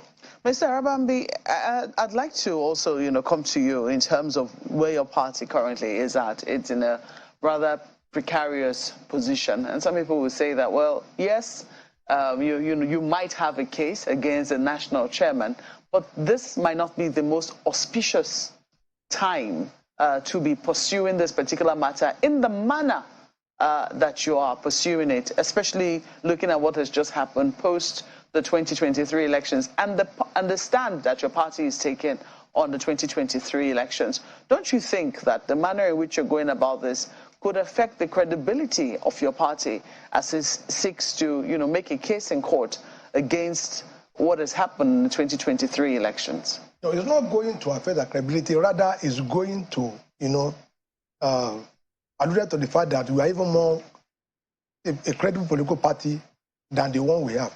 We don't want Nigerians to believe we are going to have, let me say, if we won at the court now, we don't want anybody to believe we have a government that will say, come, when you join us, just go and say no more. Once, for the first time, we were the political party that has ever been able, you know, to come out, you know, with this kind of issue against our leadership. Before PO came, you know, into the party, we have, you know, our ways of working in line with our constitution. But when all this matter, you know, happened, everything started late last year. Like he said, a lot of moves have been made. But because the chairman, the former chairman felt is above board, he considered himself as the only NWC member. He assumed his surname is NWC. But we must not just sit back and allow this kind of thing, you know, to wash away. The reason is this: you have the candidate here is a family man. You denied him his right to run for governorship. The other man is the House of Representative member. You deny them the right. We cannot wish all those one away. They are individual. They have their right to run for an election, which they have done. But why must someone just decided that, oh, let me just put a blockade on these people road for a reason best known to him?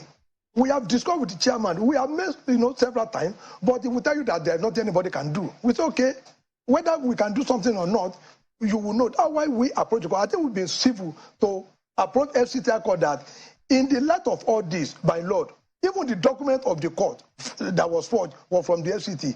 Can this man continue to parade himself? Now we want to set up an investigation panel that is even going to involve them. As you see us here, we are all brothers. We are not fighting with the PCC. And like I said, we are with, you know, PO. PO is a man of integrity. I keep saying it. But Abure, the former national chairman, cannot hang such baggages on his neck and think he can just throw into a sort of with PO. It's not going to happen. Indeed, we actually, when you were walking into the studio, we saw that you're indeed brothers. But anyway, I wanted you to listen to the source of what is now the trending news called Labour Party Crisis. That is the guy there with APC governor from his own state and, of course, the person he actually worked for. So the development after all of that was that Labour Party started gathering themselves, all of their excos and all that. AIT owns the credit for this clip. Short one, okay? Back to Abuja.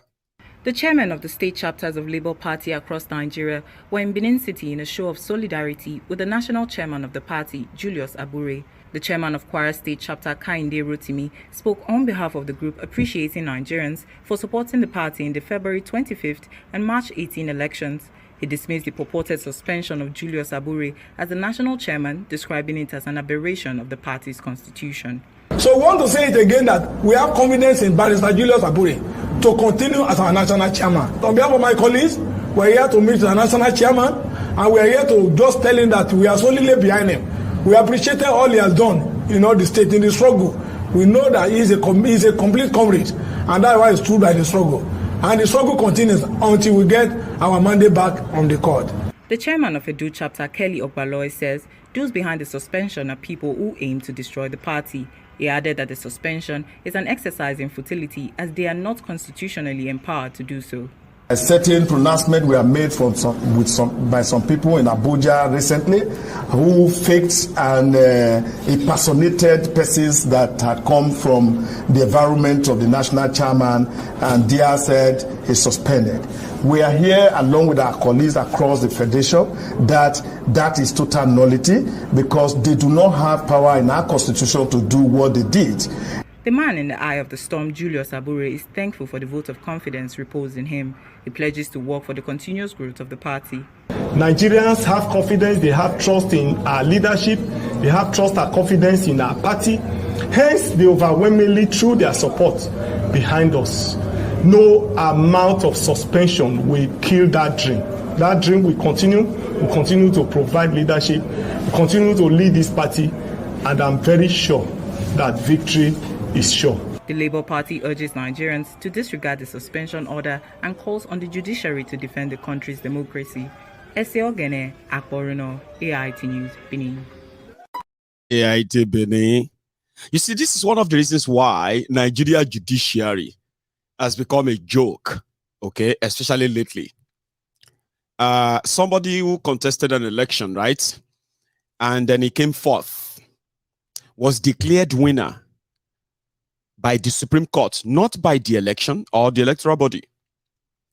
Now, that may sound kind of, oh, that's impossible. It happened. It's possible it happened. The one that you may probably feel like, no way, that's impossible. That one is the Senate President of Nigeria, who was contesting to be president. He didn't buy form.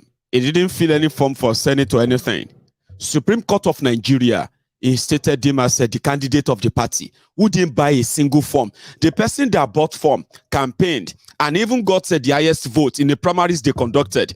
Supreme Court says he didn't win. So that person who didn't buy anything was put in. So the joke that the judiciary has become, so if anybody is trying to tell you that you need to respect our judiciary, will they do your head, Abby?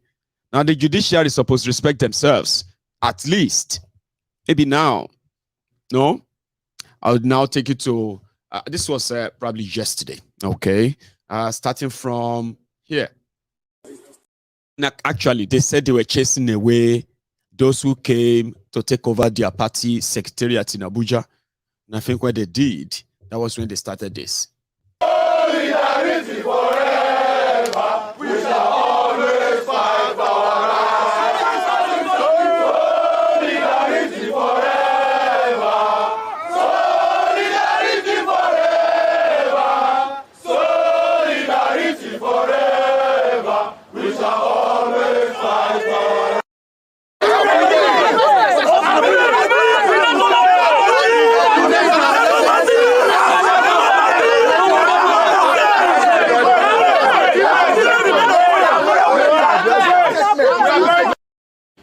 just about some hours ago, we were amazed at the report that we had that some hoodlums and thugs invaded the party secretariat, national secretariat of our party, at Politico, and destroyed so many property, carted away documents, chased our staff away, committed all sorts of activities that is not in tandem with the rule of law. Actually, we were told that they went to court and took a particular order, but they did not wait for the court to determine whatever the motion of notice is, and they took law to their own hand to come and destroy our secretariat. That is why we, as a very, very important organ of NEC, the Council of Chairmen in the whole country, which continue NEC alongside the National Working Committee of our party, have decided to come here to do an on-the-spot assessment. And on getting here, we discovered that this set of people, some of them are suspended members of the party, who are no more members of our party. Some of them are people that have sold the party out to other political parties, which the party is still investigating. But to our utmost surprise, we discover that they have violated our right as a political party. And they have gone all around to intimidate us with security agents and so many. And we are saying it that we cannot be intimidated. We cannot be harassed. Yes. We cannot be cowed to believing that. Yes. So Labour Party has come to stay in Nigeria. Yes. And we want to advise all political parties to allow us, leave us alone. Yes. I want to tell security agencies to not become political party members. Because police are not political party members. So they should do what is right according to the rule of law. You cannot be a judge in your own case. They are judged in their own case. They want to carry law into their own hand. And that's why we are here with our entire members from all over the federation to receive this obnoxious and this evil move to derail us from pursuing the cause Nigeria has given to us. Yes. Nigeria really gave us. So you see that thing, like vibrating. Here is another one again, if you don't mind.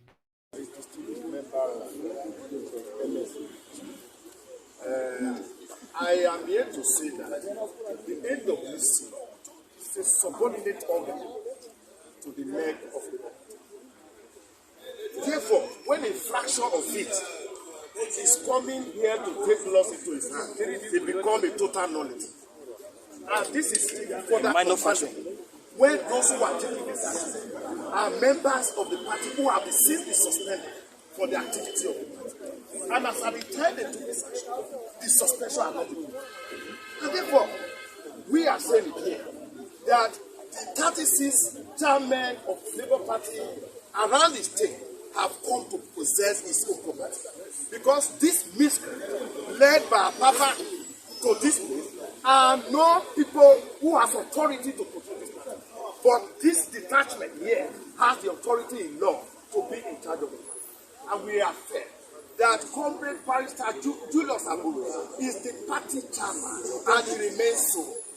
NSC as of today has confirmed that in their communications. And so we have come here to tell the people of the world that the action of this fraction is a total nullity and should be disregarded because the action does not follow the content of the rules and constitution of Labour Party. Could you tell us how many chairmen are here now? We are 28 chairmen. Hold on. 28.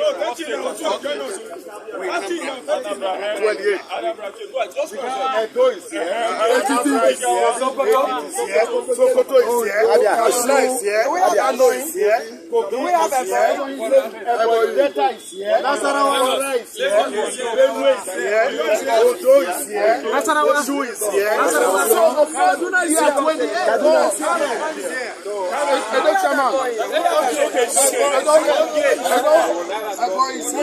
Sorry, sir. We are not taking any more.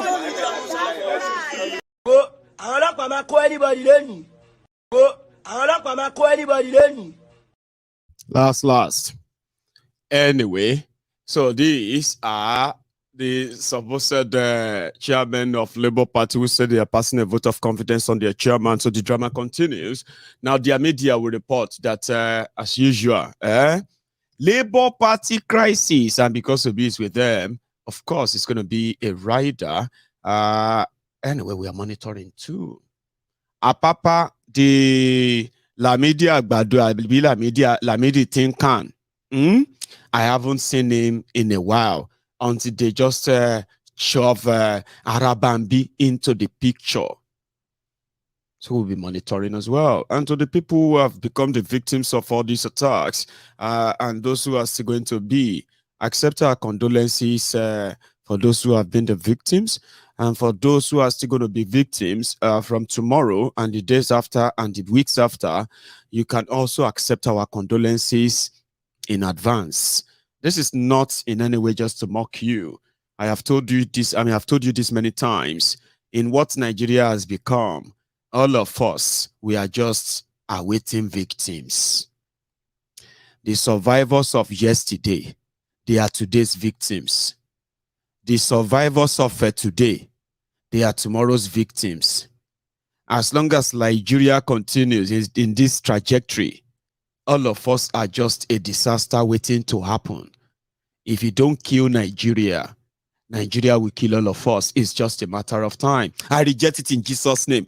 I bet you probably don't even know God, like those people that were slaughtered in the last 5 days in Benue alone. They have seen hell. They have escaped the wrath of terrorists. They believe that God saved them, even though the same God killed others, Abi. So they've thanked God all their lives where they felt safe. The terrorists, they still went there, killed them, kidnapped some, shot some. So it's just this mentality. When you know the truth, just process it. When you realize the danger that is lurking around you, just maybe, you might actually change your thinking. And a little change in your line of thinking can save your life and save that of millions too. All these are consequences of all your choices and decisions in the past and even now. So we are all disaster waiting to happen. Unfortunately, those who are actually bringing this upon Nigeria, when the consequences start happening, there is no limited to them. Even those of you who don't support them, even those of you who don't have anything to do with them, you are also potential victims too. We are all victims into what Nigeria is doing to all of us. Now, we will have to deal with the international image and reputation. And this is also going to be consequences of something that we didn't do. I didn't do that. Well, we would have to live with that simply because we probably still have our green passport there. So consequences, elections have consequences. And if you get to know better, maybe you will do better. Share you guys, show you the year. I'll leave you with it. I want to take calls tonight. So if you are still watching, okay, brethren on YouTube, I am saying this now, okay. If you're still here and you want to be part of this, this may be your night of saying hi to Maiyegun and also add your own, your own view to all of this. So we have another 90 minutes or 80 minutes a phone call. So, but I'm gonna go make myself a cup of tea. Now, when I get back, I'll start taking calls. But if you are still gonna be here, right? Fine. Use that as your own break too. Like this broadcast if you haven't already. Come on. We are nearly 3,000 here again, but unfortunately, only 600 of you have managed to actually stop by and pay your offering. But make sure you don't leave without paying that. I will be back in a minute or two. Don't go anywhere.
Hello there.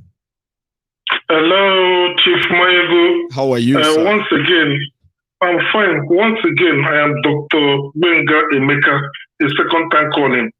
Dr. Benga Emeka. That's unique. Yes. How are you, sir?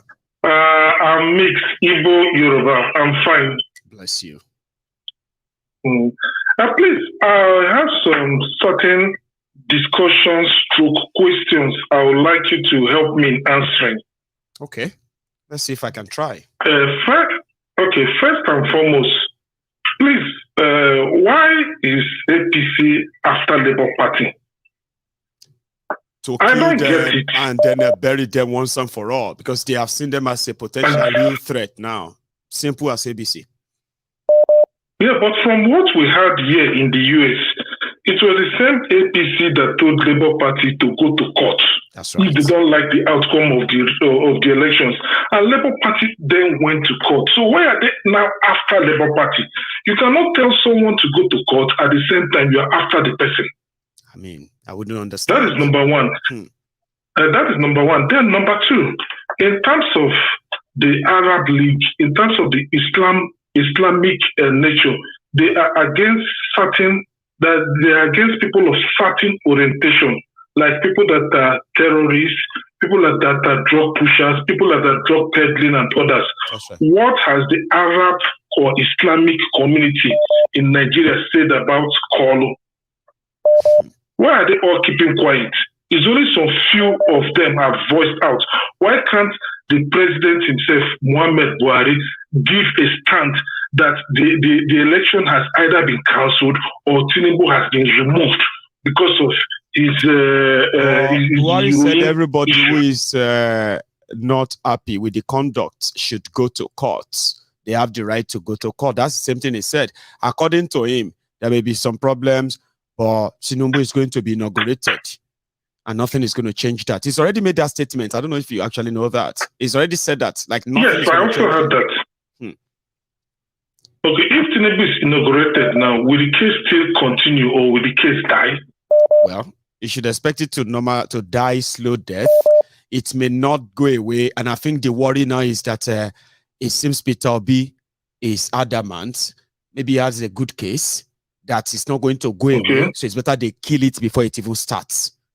Because if not for that, right? Because once he's inaugurated, right, this whole thing will take 180 days to complete. All right. So the appeal court will use 120 days. Sorry, the tribunal will use 60 days, which is 2 months. The appeal court will use another 60 days, which is, then the Supreme Court will choose a date, which is going to be within another 60 days to rule. So all of this would then be like 180 days. So that's that's going to be like until next year. So normal, they might want it to just die a natural death because he would have been sworn in. He would have been parading himself as a president then. He would probably even have the power to choose judges too, influence them. With what we know of him, he's going to influence the court. Forget it. Do you get that now? But nevertheless, even with all of this, they are still so afraid that they prefer to actually not go to court at all and destroy the party, destroy the case before then. So it seems, if you ask me, anyway. Okay, because over the last week, we Africans, we had a meeting in Washington, D.C. Right. There's a Nigerian, I'm not permitted to tell you his name because of security purposes. Yeah, right. There's a Nigerian who works as a policy analyst in the White House in U.S. So he told us that Joe Biden has written some classified letters to Buhari, urging Buhari to cancel the election. And that he presented some evidences that Kolu himself was convicted of heroin. And Buhari assured him he would do that. But the problem he has is that his hands are tied. That was what the guy told us. Well, that Buhari told Joe Biden that the problem he has is that his hands are tied. So my question is, how can the president's hands be tied? Who is putting the president in pressure? Is it Tinubu's cabal, or is it a promise he made to Tinubu, or what? How come Buhari's hands will be tied in this issue? Well, I don't think his hands are tied. He's in on this all the way. He made people believe that he was going to do something right, but eventually the plan was not to do anything right, as we have come to see. So it was just a distraction to make it look like he wanted to do something right to stop Tinubu, so that the whole world would see it like he tried to stop him, but he can't do it alone. So how Tinubu compromised the system and beat him to it, the whole world can see it, but at least he tried. So by trying to wash his own hands, that's what I think about this. That his hands are tied. No, he washed his hands, give an impression that he want to do right thing, right? And everybody believed him. So everything that happened after. Because go on, sir. Because one of Buhari's close associates, what he told us was Buhari had two candidates in mind, and the two candidates he had in mind were Ahmed Lawan or Rotimi Amechi. That Tinubu Rotimi Amechi was his second choice, but his first choice was Ahmed Lawan. But Tinubu's group learned of it and had to beat him to the primaries. Yes. That if you observe, Tinubu won the primaries based on his money back. That's right. And most people wanted. Yeah, it's like they should change Buhari himself. But in all of it, right, I still believe that it's just a game of chess. They believe they are playing with 200 million people. Now it's getting out of hand. Wow. Like, when you lose control of something, or maybe not. Dr. Gbenga, we will get to that part. Because sincerely speaking, I don't see any remedy in Nigeria. I don't see any remedy at all. Nigeria is a completely failed state with the way things are unfortunately. Anyway, thank you so much, sir. I'll take another one so that we manage the time between all our callers. Here we go. Hello there. Hello, brother Maiyegun. Yes, sir. How are you? Good evening, my brother. Good evening to you too. My name is Stanley. I'm calling from France. Stanley, everybody can hear you loud and clear, Baba. Please. I've been watching you, and you have making us to understand the country Nigeria cannot be redeemed unless we go our separate ways. If we do that as soon as possible, we'll save lives. That's what I said. But the people that are benefiting from the bad government, they will not allow it to happen like that. No. I wanted to send you one video, which the reason I called you concerning this Femi Gbajabiamole. Gbajabiamole. Tell me about it, sir. How they send it? How they before they meet him, the speaker, how they send it to Saudi Arabia, and they made it to become a Muslim by force, so that the North will accept him. To convert to Muslim. So there was a radio program where one of the House of Representative member was accusing him of all those things, and they are the same people now that are accusing Labour Party of trying to play religion, divide Nigeria with religion. It is ridiculous. So they said, one imam said what they were telling them in northern Nigeria was, one Muslim is not enough to see the peace of Allah. Here you get. So two is better. And that is why they were like, anybody, you know what they call those who voted against, who didn't vote for Muslim tickets in northern Nigeria? Infidels. In Western Nigeria, they are called Omoalis. So it was something that was projected on religion and tribe. And the two places they targeted, those are the places they unleashed violence. Baba, Just that do is why accuse your opposition of what you are doing. That's exactly what APC is doing. What they are doing, they accuse others, and they raise alarm.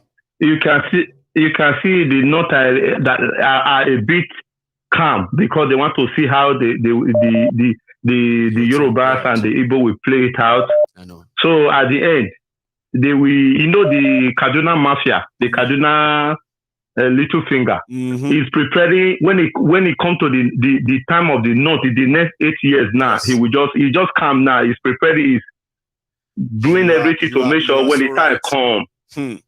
Yes. So now they want to the Yoruba. It's not the Yoruba that is the problem. The political rascal like the Ohanese Chamasa. He said there are political rascal. He did not say the Yoruba. He said political rascal, and which are benefiting from this APC government. They don't want it to happen. That's right. And Nigeria have been stagnant, and nothing is going on. Nothing is moving in Nigeria. The Chinese have been in this country, they have been raping, they have been mining, illegal mining going on, and these people are benefiting. The border at the north, they have been porous, everything have been going on, and they don't care. They don't. They don't want to make sure they push Tinubu so that they can their looting can continue. So I hope everybody will join hands and enlighten our people to know that Nigeria cannot go forward with this construction. If everybody to go our separate way, then we can manage our own resources differently. That's my own contribution. Better. God bless you, Baba. Thank you very much for dropping by. Okay, Stanley from France. I have another caller, and I think this is also France. Hello there. Hello, Mr. Maiyegun. How are you? I am very well, sir. How are you? I'm okay, my brother. How are you doing? Very well, thanks. So, yeah. Where are you calling from, if I may ask? I'm calling from Paris. My name is Victor. Hey, I thought as much. Yes. How are you doing tonight, sir? I'm okay, my brother. I just joined your program and then I'm happy, It's been long. Thank you. And there you are. You are now live. Everybody can hear you too. Just help us make it interesting. Go on, please. I'm concerned about what is going on in our country. I'm so confused. I'm so painful. Yeah, please, sir. Go ahead. What I'm trying to say is this: if we don't kill APC in Nigeria, APC will kill Nigeria. They will kill Nigeria and kill all of us. I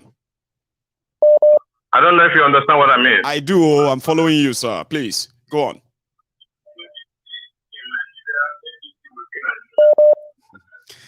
Yes, it's a very bad Mafian organization. It's not a political party. I say it's not a political party. I don't see APC as a political party. I see it as a Mafian organization. A cult group. Sir, you need to pay attention to the phone more. Just ignore that broadcast, okay? If you are listening to your voice on both, we're going to be having a delayed conversation, okay? You continue talking to me on the phone. Sorry? Can you hear me? You need to ignore that broadcast. Okay, don't speak to me and then waiting for the TV or dad to speak, okay? Let you and I continue talking, or else we'll be having a sort of delayed conversation. Can you hear me? Okay, because it's like my phone is jamming, and what I really my contribution is this. You might need to walk from that room. Can you hear me? Problem, you see? Yeah, can you hear me? We have to be careful with the youth. Yes, sir. We have to stand up and fight for this. Our country, it's our time, it's our generation. We have to fight. This is my contribution. We have to fight because APC is a very dangerous party. They can destroy. Their propaganda is too much. I know. Very divisive. God bless you, sir. Thank you so much. I hope the line will be a little bit better next time. Sometimes it's so bad that way that, anyway, from different countries, imagine. Hello there. Hello, Maiyegun, my brother. Hello, sir. How are you? I'm okay. I'm fine. Great. Please. Brother, I must give you respect, bro, for what you do. You do a very good work. Thank you. My name is Anthony. I'm calling from India. Anthony from, did you say India? Indonesia. Indonesia. Sorry, I didn't get that fully. Good one, Baba. That's far. How are you doing tonight? Or is it morning in Indonesia right now? Yeah, it's morning. It is morning. Okay, great. It's almost after. So happy Sunday then. You are already on Sunday, are you?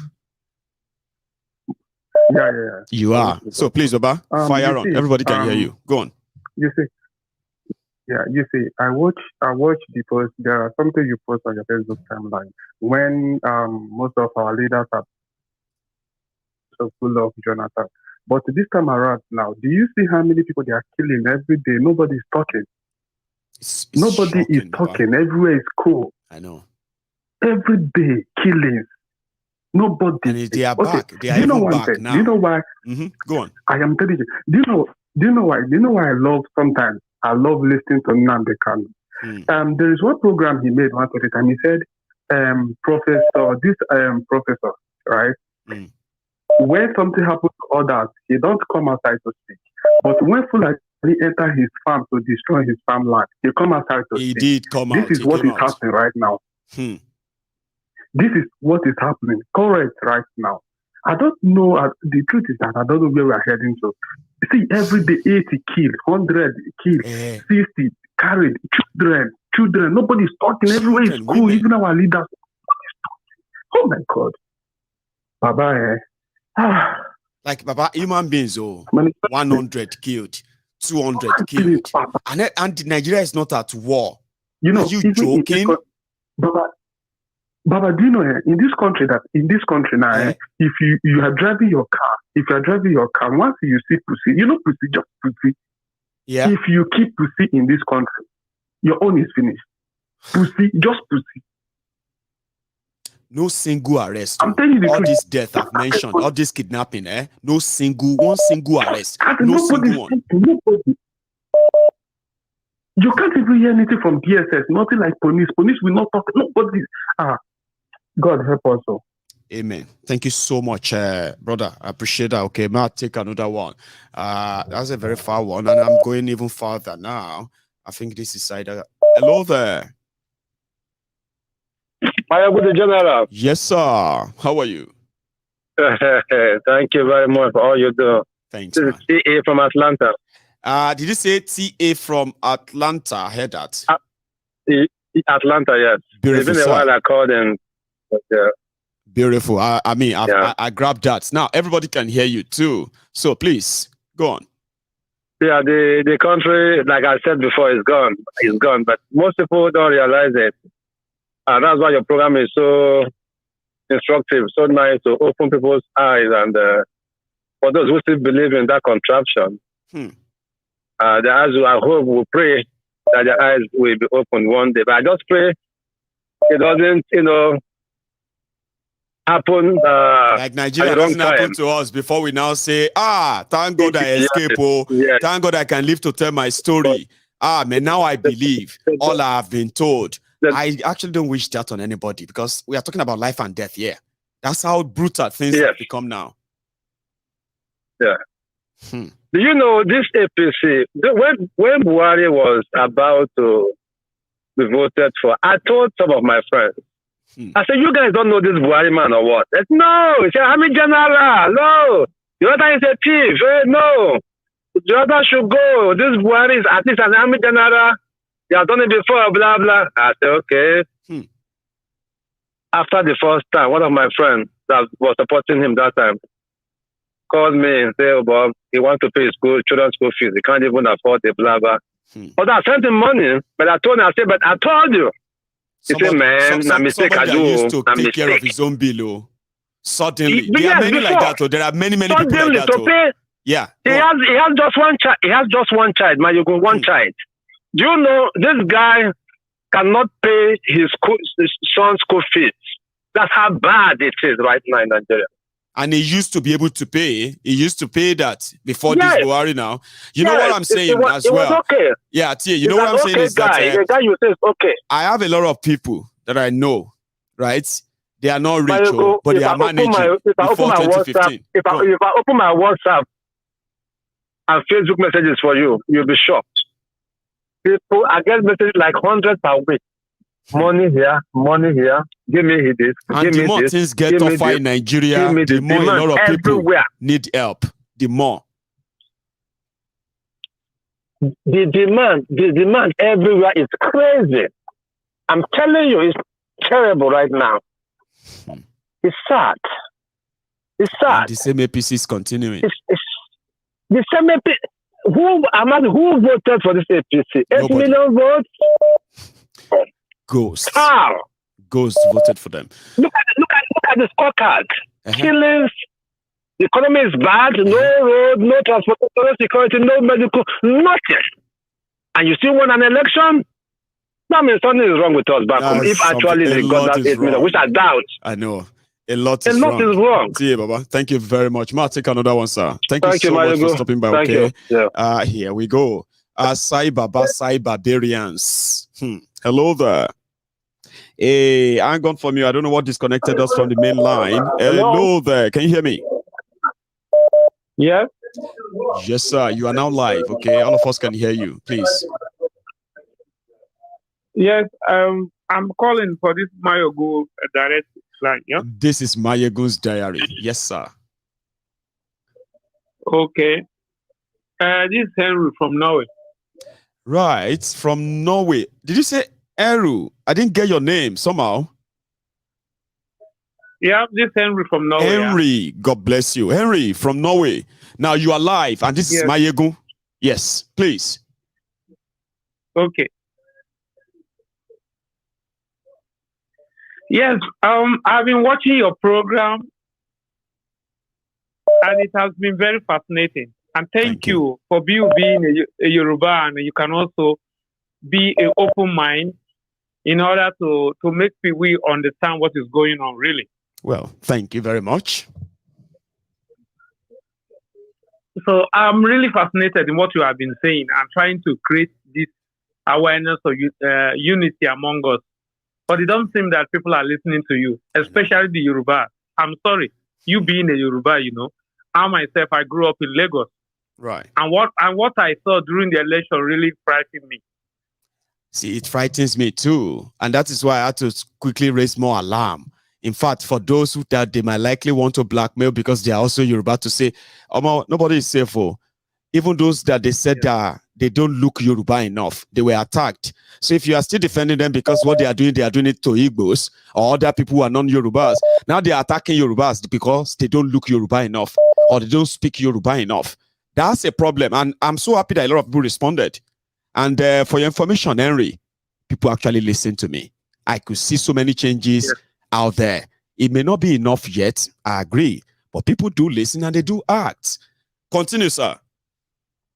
Yeah, we thank God. What I want to just contribute is that I'm really impressed in the way you are presenting the program, and it's sad to see what the APC is doing to Nigerian government. Even we in diaspora here are surprised the way the country just closed their eye as if nothing is happening.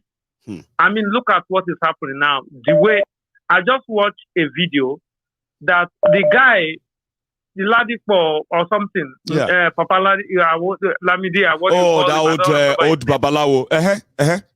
Yes.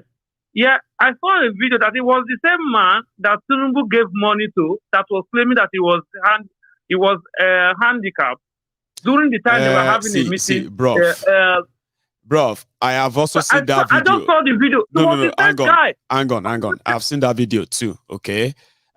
Those who are tagging that video as that Baba Lamidi, right? They are just trying to be mischievous. There's no relationship in them, all right? It was when Tinubu went to Kano, okay? They had this thing, Islamic people, this Islamic that to endorse him, right?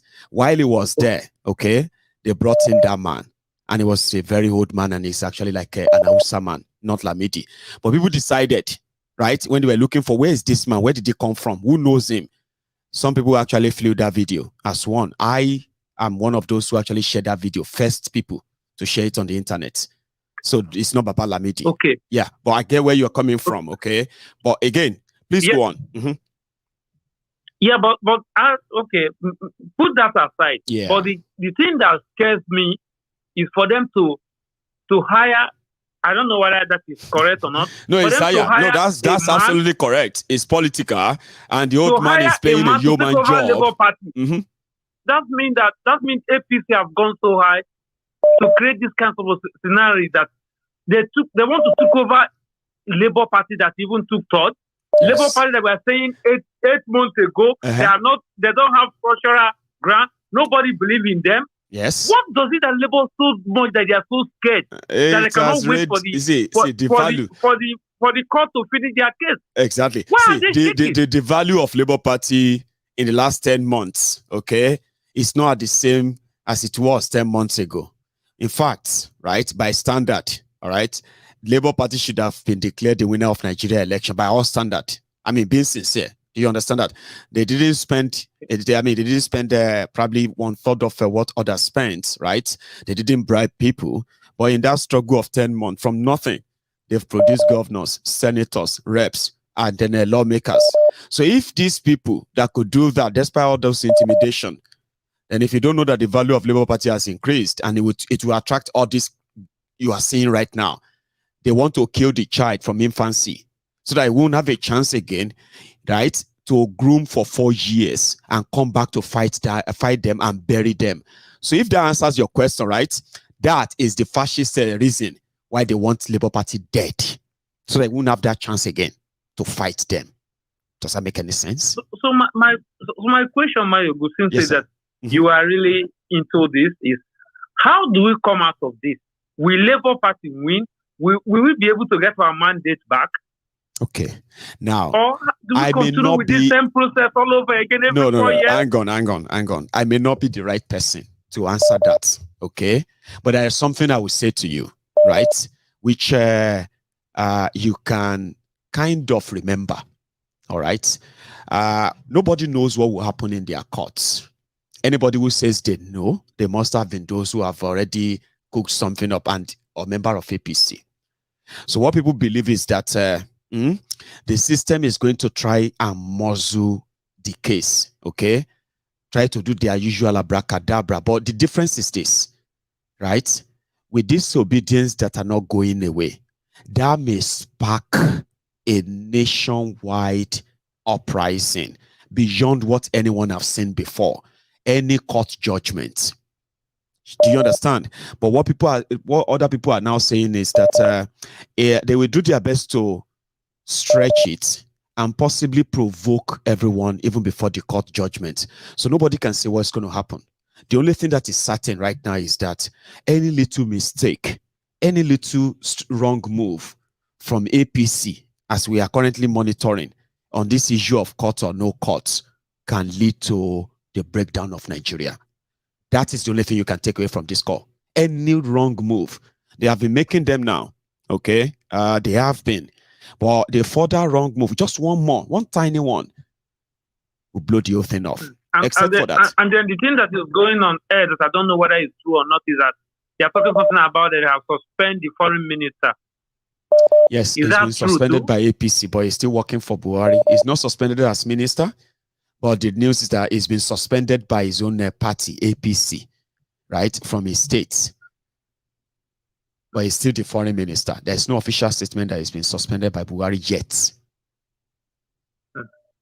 So thank you, my brother. I don't want to take other people. I enjoy that chat with you. And thank you. I've been trying to call you really. So I just want to thank you. As time go on too, I will also support you in what you are doing. God bless you, Baba. I appreciate you, right? Yeah. Thank you and take care. And stay safe too. That's a brother there, Henry from Norway. Hello, sir. How are you? Yeah, this is Osagede. Osagede. Baba? I brought me to sure. Oh, God, you, sir. Yeah, God will along. God will continue to bless you. Amen, sir. Thank you. Yeah, what I can say to this problem is that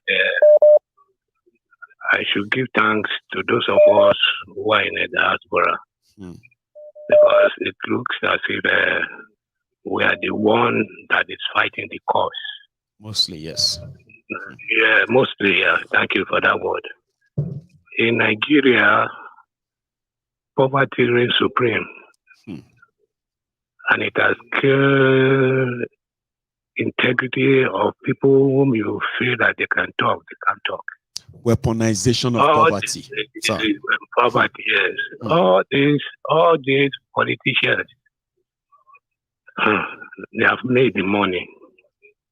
There was a time I decided that let me Google it, let me know their net worth. When I look at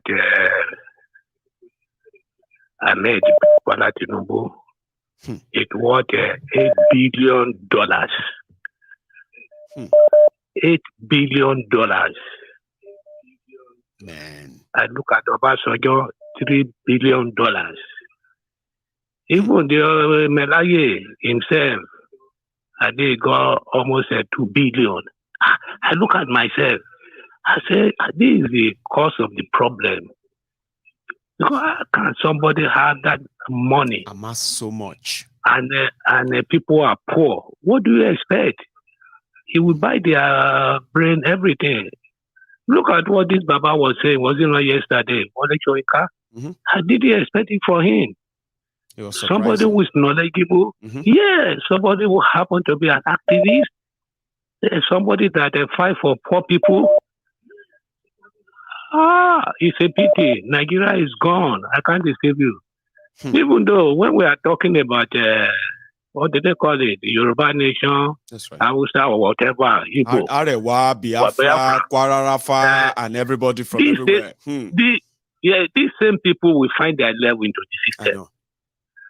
That is my fear. Because there's no truth in Nigeria. Anything. If people don't know Tinubu, even your hairdresser association, if Tinubu is interested in what you are doing, it will break it into two and create a faction.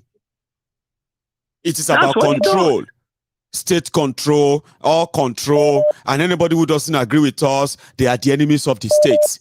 And they must be what? They must be exiled, killed, or jailed. And it's going to be an idea. Fascist states. I don't know how Professor Wole Soyinka means that.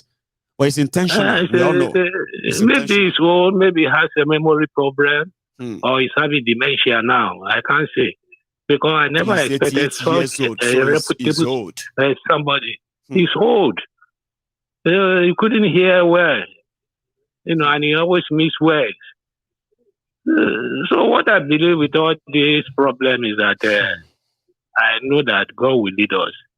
Because right now, there's no magic. There's nothing they can do. Nigeria has money, no development. Almost half of the population are in poverty. People cannot send their children to schools. 40% no unemployment, food. Sir. If they say they have population, and if they said, they also said that in Nigeria, the age of the young people, you won't believe that's how 70% of the Nigeria population, they are between the ages of 0 and 18. Where did that come from? That huge number, 25 rather, 25. Almost 70%. That's massive. Right? But there is no plan for them. There is no development for them. There is no nothing for them. They are just out there.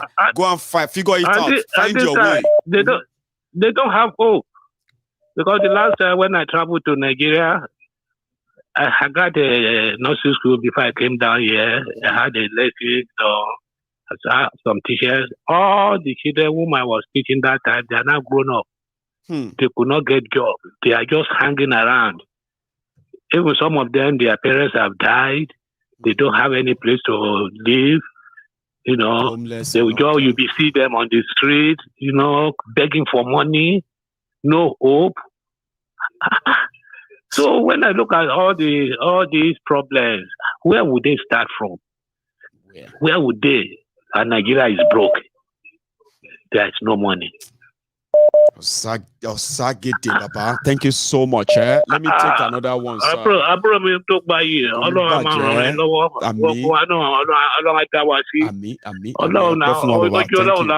I know. Oh my God, sir. So I have another caller. Let's hope I get that call connected. Hello there. It's your brother. One name. Osita. My brother. Sorry, my voice is going to be low because I'm under the weather. It's raining and everybody's catching cold here. Yeah, sorry, man. Sorry about that. So, how are you? How are you getting? Yeah.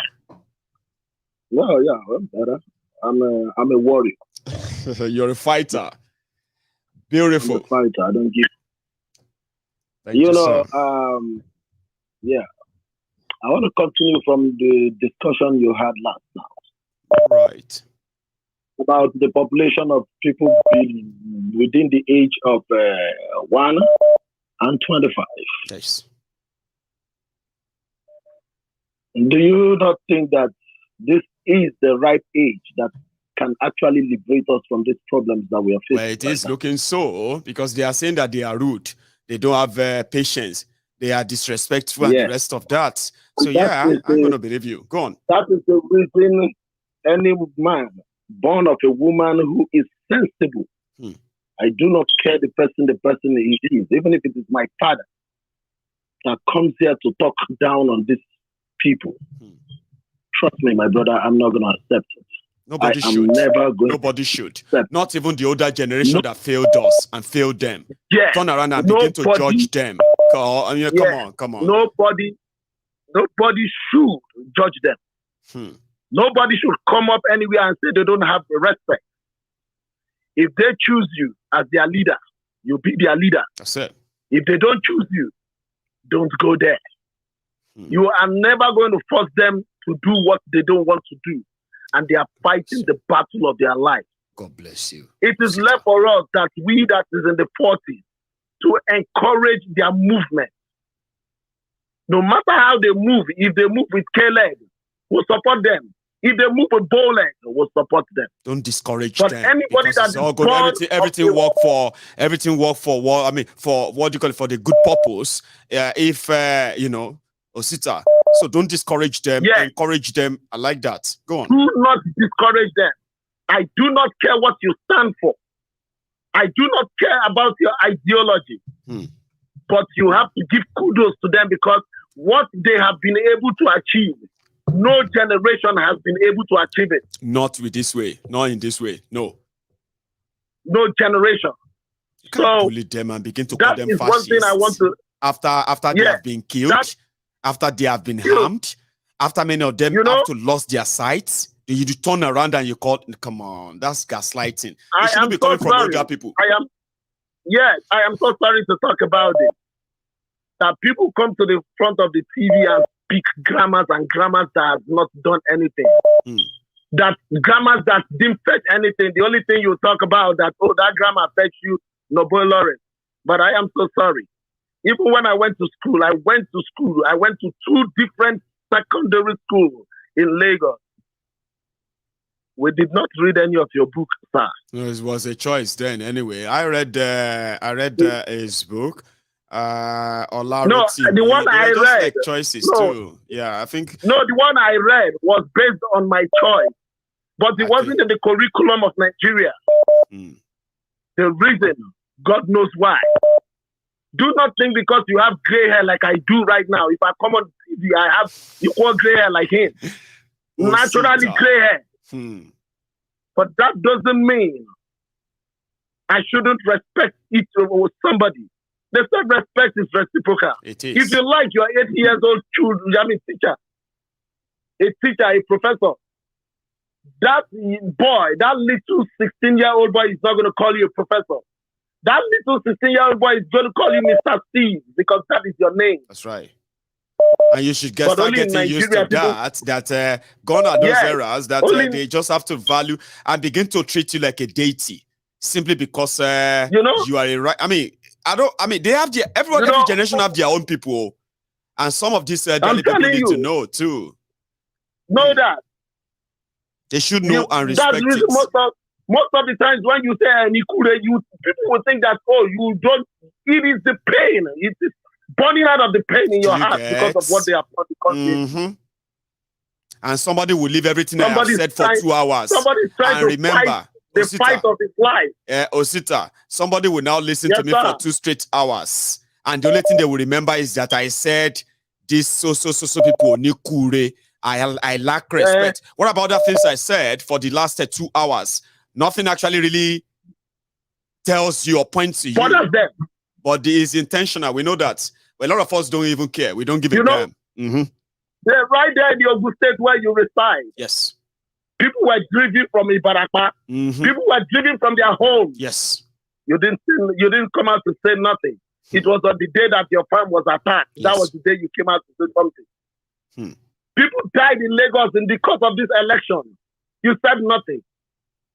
In Lagos, you said nothing. Lagos, that is just your backyard. You said absolutely nothing. But you came on TV, you were telling people about fascism. It's sad. Now only you sabi grammar. Now only you sabi grammar speak. Now only one sabi grammar speak. They are struggling to make all this obedient. They are struggling to make them and tag them Igbos. Have you not noticed that, Osita? When they talk about obedience, exactly when this one say I'm obedient, say you are Omoale, you are joining the Igbos, Abi. You are joining the Igbos, Abi. Yeah, and they are deliberately doing that. But wait, the only person that actually did win genuinely, Tifnubu no win anywhere in Eastern Nigeria. He no win anywhere in Niger Delta region, okay? The Yoruba land, he no get 20% of the vote from Yoruba land. Also, sure you get, which means the places that he was supposed to actually be shown home support, nobody cares about him. Now in northern Nigeria, they are now declaring Gombe, Yobe, and all these places Kebbi for him. Sure you get. Now they are now blaming somebody who went as far as Kaduna, went as far as Abuja, cleared the entire Abuja inside the Aso Rock. They are tagging him as an Igbo candidate, Igbo party, and it's all deliberate. Igbo party. It's deliberate. What is it? Yeah, it's deliberate. So, and where is it coming from? Because they've been able to buy all these old people. Yes. I tell people, the problem that we have in Nigeria, it started with these same people. With old people. With the old people. No. Look at the rest of those who are acting stupid in that video yesterday. And the old people. And the elderly. Oh yeah, now. Go for it. I'm coming at something. Thank you. I'm coming at something. This whole problem started with this same old haggards that call themselves the elite. The second people that caused the problem for us today is our own parents. Because they were not courageous enough to stand up to these people. That is it. And because of they have caused this problem, even if they are still talking to us now, or this younger generation now, they still tell them, they still talk to us in a so much condescending way. Like it is not about our future we are talking about. They are old, almost gone, and here we are. They are saying that we have no respect for rejecting the status quo, old order, that will affect our own future. Come on. Which kind of disrespect is more than that? Because they get white hair, they be like they craze with their white hair. With your white hair, be like they mad with your, that's what I was saying to some of them. I told them that if they need white hair, they come mad with their white hair. I will snap my hair and show it to you. They should come, let me distribute it to them. I will sure you get. You are talking to us. You are saying that we have no respect for rejecting the future you promised us that we are now seeing, which is a future of slavery, poverty. You are weaponizing poverty, right? You are weaponizing the police against us. You are weaponizing everything against us. I want everybody who is watching and everybody who is listening. I know that they are listening. Yes. If them born, what's the name? Lai Mohammed, well, may come Georgia. If them born away, may come Georgia. There's a problem. Thank you very much. God bless you, Osita. That's from Osita there. Have you paid your offering? Have you liked this broadcast? If you haven't, you should. Yeah, brother. Danisa, how are you, sir? Okay, bàbá mi. Wọ́n ní kí Maiyegun lẹ́kọ̀ọ́ kò ní yẹ wọ́n. Àṣẹ. Kò ní yẹ wọ́n. Ó gba àwọn tó lò lẹ́kọ̀ọ́ ayé wọn máa ń rìn. Àṣẹ bẹ́ẹ̀. Maiyegun lẹ́kọ̀ọ́ Fúlàní ń pa wá nú igbó. Maiyegun doesn't have respect, but the kidnappers are still kidnapping us. Kò dẹ̀ sẹ́ni tó ń sọ̀rọ̀. The last time Ọbásanjọ́ ń pè kí ó ń pa àwọn terrorists, ó ń pè wọ́n ní naughty boy. Wọ́n lè pè wọ́n terrorists. Pẹ̀lú Gumi, wọ́n pè wọ́n those are naughty boys. Those are our ones that you're now calling us that we are disrespecting you. Kò ní dá fún wọn, kò ní jẹ wọn. Wọ́n ṣe. Kò ní ṣe. Bàbá tó ń béèrè. Mo gbọ́. Ṣé wọ́n try to insult and ṣe. Bàbá wọn wine everybody ni. Shey you get. Somebody, they say Tinubu, because Tinubu wants to be president, Baba. They said we should be dying. We should keep quiet. If we talk now, the Fulanisa is going to cause problem between Yorubas and Fulani, so we should keep quiet. Our people are dying. And even now that they have managed to do their president selectee, people are still dying. Baba, we will see where they are going to push us. We are not talking about chicken, no. 100 and come on, man. I mean, people should have sympathy. People should have feelings. We shouldn't. Papa, I want to gaslight our cause problem in Nigeria. Papa, which kind of thing is happening in Nigeria that 134 people will die in 5 days? No single arrest. And then you are afraid that somebody is now saying that. You said that person wants to cause problem in Nigeria. Which other problem you need again when 134 people got slaughtered in 5 days?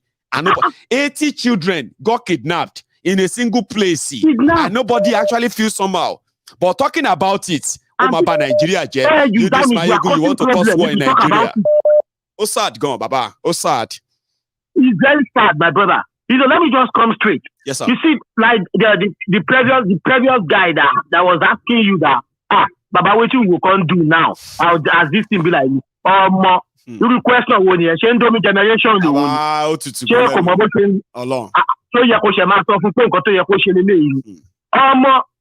For Nigeria, I'm not gonna forget politics. Nigeria no day again. On just find way to no loss. That day, cause in Nigeria, Maiyegun. Baba, I tell you. So then, you only get on you and you know what you about that day politics. See, all my Igbo brothers. Let me just say this to the Igbo brothers. Oh yeah, now. Look, please. All those of you following Labour Party, just go and support Biafra or IPOP, whatever you want to call it. Go and support your people. Try to get your own nation. Yorubas, just go and support Yoruba nation. God bless you. That is the only way. That is what you want Maiyegun to say, and I'm helping him to say it now. Come on, go there, go and support them. Then if the Northerners wants to go with their Britain master to be their fifth state, like they have Ireland, they have Wales, they have Scotland, they can be the fifth state of UK. But the rest of us, an extension, the only solution the extension of the UK. Get a by-election. Exactly. Let the Northerners go and be the fifth state of UK. No more Labour Party, no more APC, no more PDP, no more Nigeria. Use your brain. We will not tell you this again. Tomorrow, we might not tell you this again.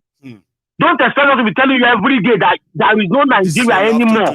Now, exactly, we don't have to tell you anymore. No more Nigeria, because these guys, they will be killing you people every day.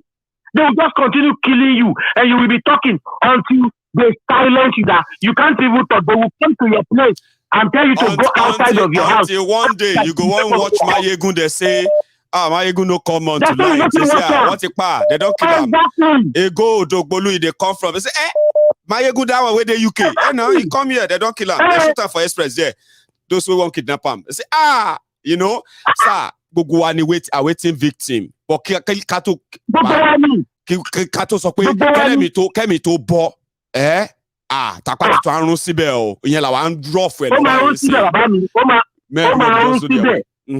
We don't need to tell you guys. Look at what Sunday Igboho did. Sunday Igboho went to Igogo. Stop killing us. That was what Sunday Igboho said. They chased him out of Nigeria. And you are in Nigeria telling me Labour Party will rescue you. APC will rescue you. PDP will, they will just kill you. They will kill you. Let me just say this now. The last thing I want to say is, you guys should prepare yourself. The anchor is killing the bushmeat now. One day, bushmeat will go for the hunter. Use your brain for that word I say. Bushmeat will look for the hunter and they will kill the hunter. Koni baje, omo yami, koni baje alaye. So let me go to another one. I have another caller, and we are already rounding it up soon. Hello there. Thank God. Now we come with last one again today, also or second to the last. I'm happy. No, please, no. How are you, sir? Fine. Oluwashade doing from Dallas in Texas. Please, I have 1, 2, 3 things to say. Oh yeah, now you have the room. Let's start from this way. Yes, sir. Good. Now, I am begging everybody because I'm seeing somebody now, commenting, Yoruba is the problem, Yoruba is the problem. Please, Yoruba is not the problem, Tinubu is the problem. See, this thing, if all of you are using no come out, if you now fight this, if this man enter, or I don't enter this thing. This man, the brutal man is a criminal. That's why I say, I'm not easy to see that they like to punish everybody. You know what this man does? Any group, any society, any organization that he foresees that they are going to be against him, he always take them in and form another parallel group. I know. That's what this man becomes president. You go surprise, president in Nigeria, and go to get duplicate governor, duplicate NLC, duplicate NLC, duplicate Yanaja, duplicate everything duplicated. You know this our Yoruba question. There was one Nigerian woman that just came into our room that called herself Politico. Right. This woman, when she came, her mouth was so, sweet, blah, blah, blah. At the end of the day, on the Bobo movement here, do you know it took us so long? Later on, that one realized that this woman was working for me. Now, people who have to sit there, people who have to do directly. It will be very, very hard for you to say Tinubu to me. Tinubu gave contract to this guy, this Oni Officer. Are you getting my point? I'm with you, sir. Oni Officer. Now let's take another person. You know that professor, that man that was assisting Professor Bandits, Professor. Is that the one you're talking about? Jesus, Professor, I forgot this one. Yeah, the second one. We never knew she saw this day. That it we was have Baba Akintoye. We have Baba Deniro. No, you saw. Oh, yeah, Akintoye go at the Deniro. You see that Deniro? That one was working for Oni Officer. Are you getting my point? Okay. We never knew that Oni Officer, the Philippines was not directly working with Tinubu. They now set that man up. We never knew anything. The man was so genuine, so pure. Gbogbo wàhálà tó dé sí Akintoye ló ń gbé ní ọlọ́ngbọ̀n true man yẹn ló ṣe wá. We never knew anything that happened. The man will tell Oni Officer will tell Tinubu. They scattered everything. You know what they now did? They now use now do three. That one was doing parallel thing with whatever we did. Are you getting my point? I'm with you. To destabilize the movement. They don't even start as a move. Are you getting my point? And on a standby, say your organization because anybody on that like the guy that came, somebody told him that Buhari said the side that died. Do you know why I say so? Yeah. It was from that nation that Tinubu was using to threaten Buhari and the northern establishment. Yoruba ló kàn. Buhari sọ pé wọ́n ní fi ọ̀rọ̀ Yorùbá ṣeré. Mo lè sọ fún pé sí Yorùbá ló kàn. So I get you, sir. Orí ẹ pé so ìwọ ṣe ní ìpè anything tó bá ti mú pé kó o máa lọ ọ̀tá tí kò máa ṣàbẹ̀tẹ̀ sí i. Then you go and team up with the people and the people of Nigeria. And let me tell you, whether they like it or not, Southwest the backbone of Nigeria. Only that country that Dangote totally is on 2,500 acres of land. Have you know 2,000 acres of land? That business is not only Dangote's business. So I know. It's not that business. No, Dangote is holding the what do you call it? It's like a proxy for majority of the Nigerian thieves, generals, and the rest of them. When I came to America, the man that was staying with was a big shot thing that got it was the man that told me. You need our politicians. There was rockers. They don't know what. They just investing just to give me something. So that's something that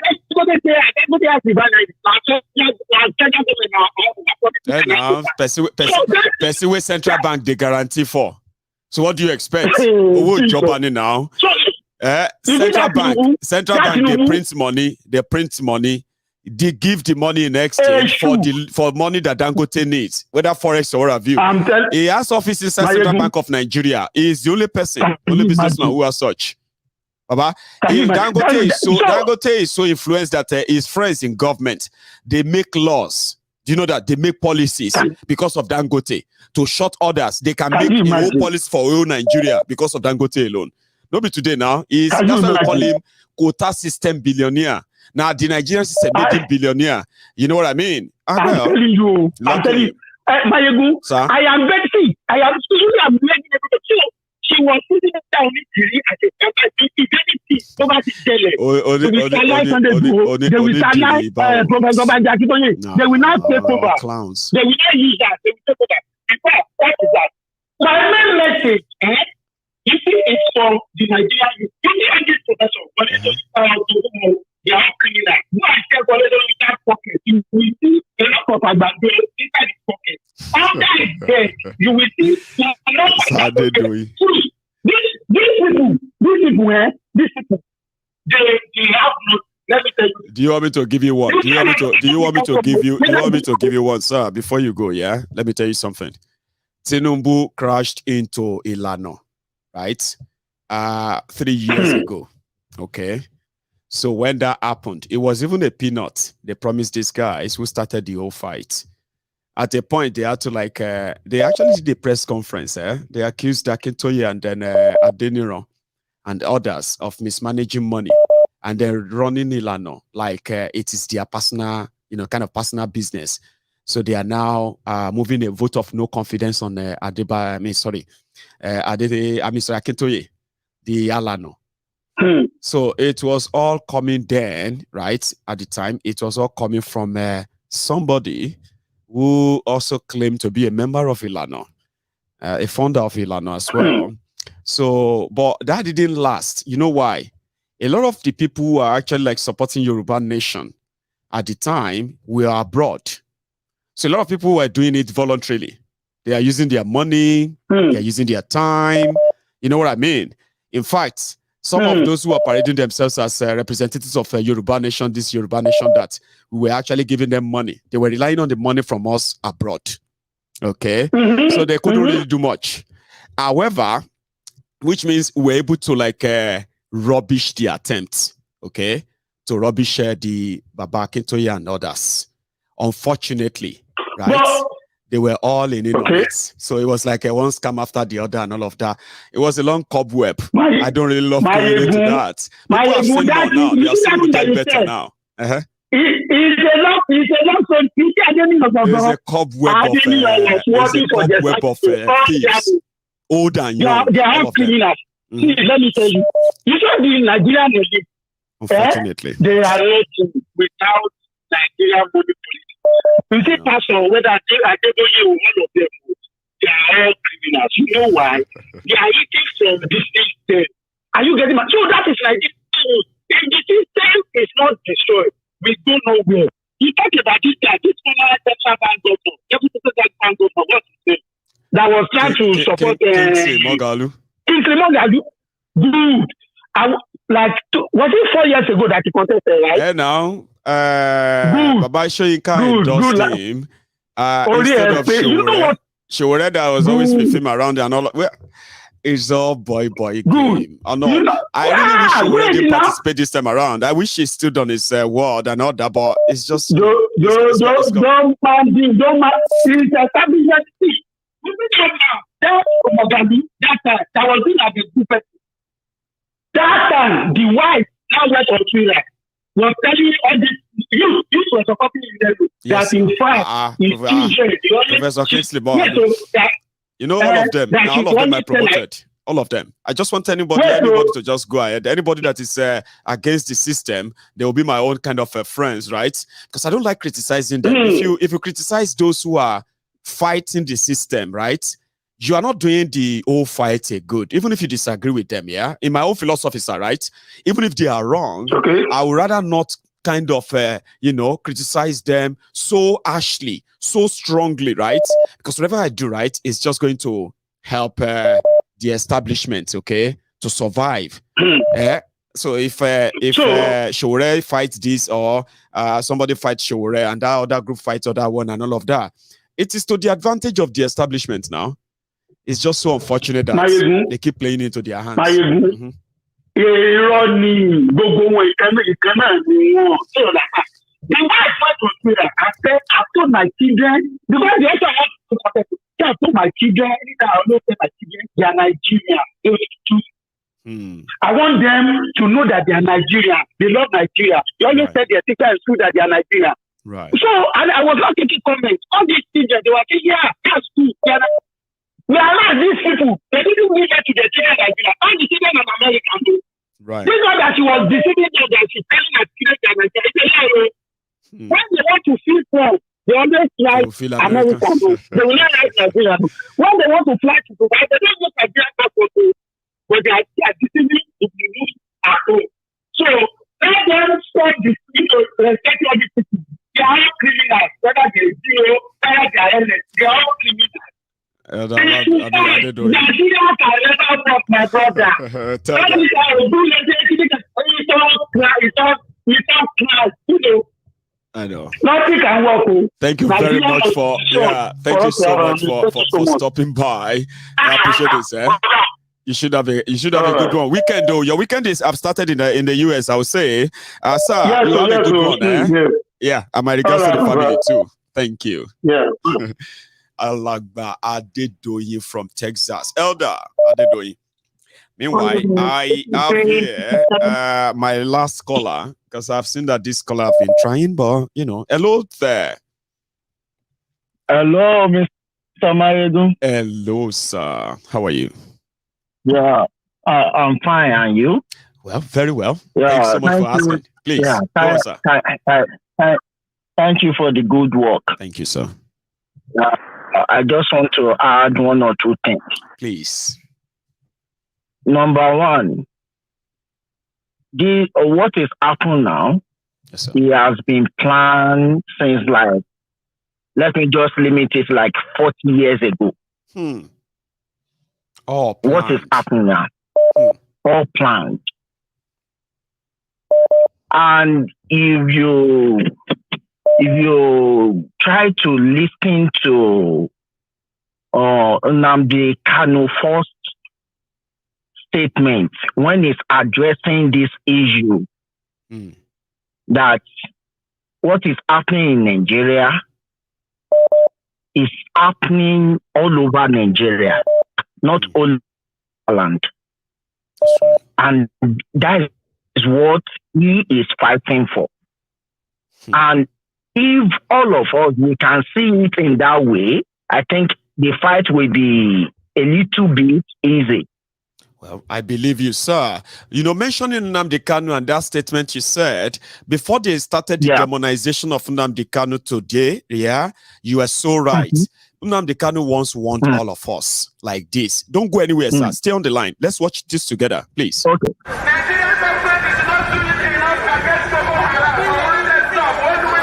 My name is Nnamdi Kanu, and the reason why we're here today is to protest the killing of innocent women and children, and men for that matter, all over Nigeria, especially in the northern part of Nigeria.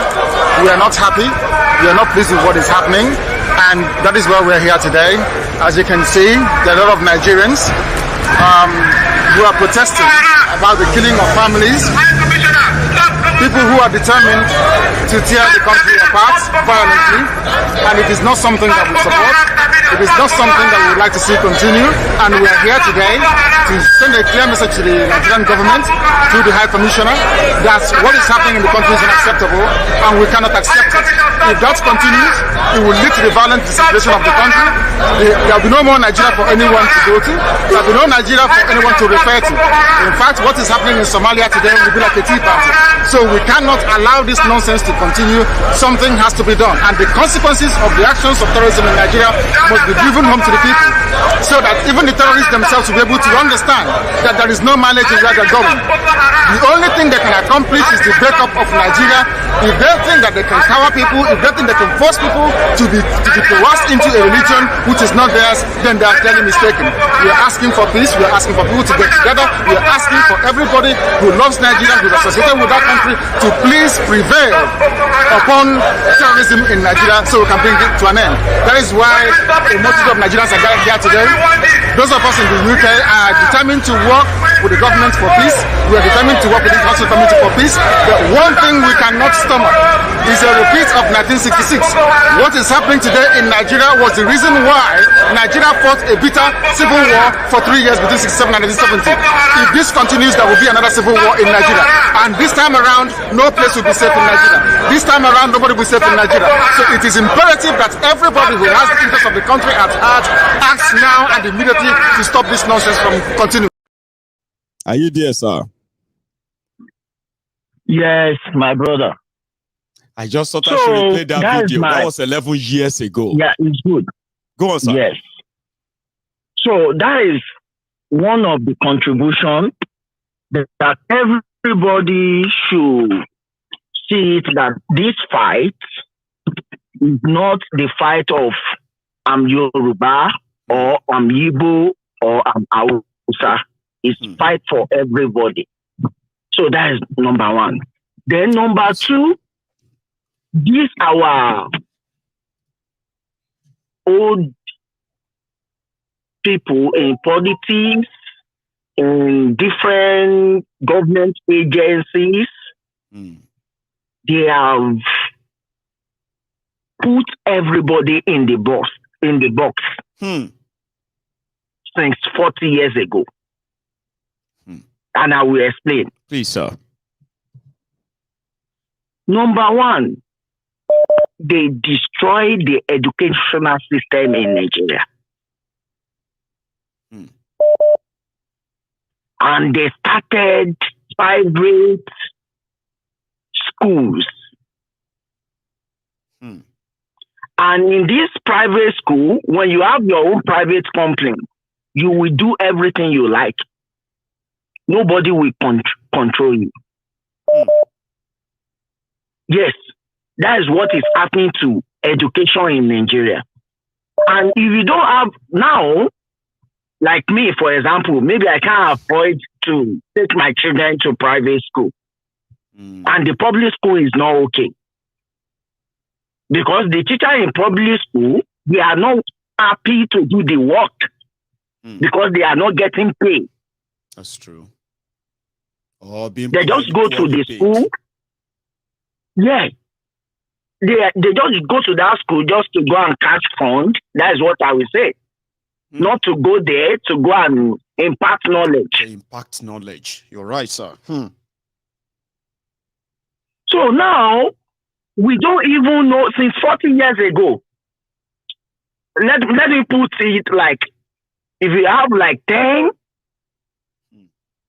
children since 40 years ago, maybe 1.5, that is the one that knows the difference between right and left.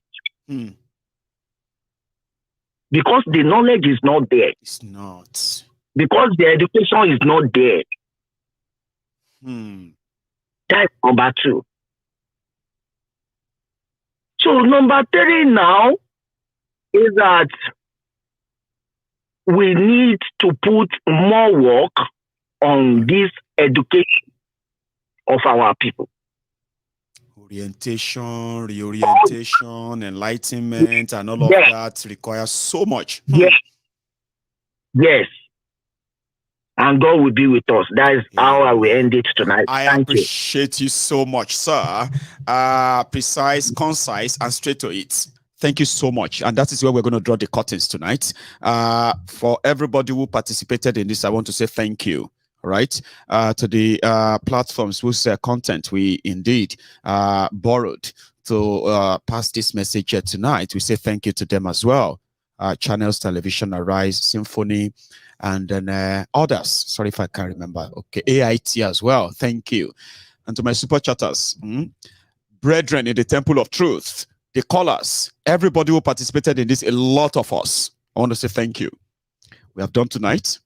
We hope and then we hope and pray that the victims of the terrorism, especially in Nigeria in the last couple of days, hopefully we pray that they would have the kind of fortitude to actually bear the loss, because it seems to be like it's going to be everyday thing until something happens, right? I wish you all the best. In fact, I actually wish you all the best out there until I see you again. Thank you, and you enjoy the rest of your evening. Don't leave without offering, Like that video before you go. I will. Meanwhile, thank you as well to everybody, because I just checked. We have crossed 79,000 subscribers on my YouTube.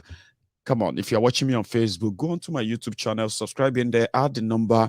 I heard that if I get to 100,000, I'm going to get this silver plug, right? Silver, I can't wait. I want to see what it looks like. 100,000, it's possible. I'll see you some other time. Enjoy your evening.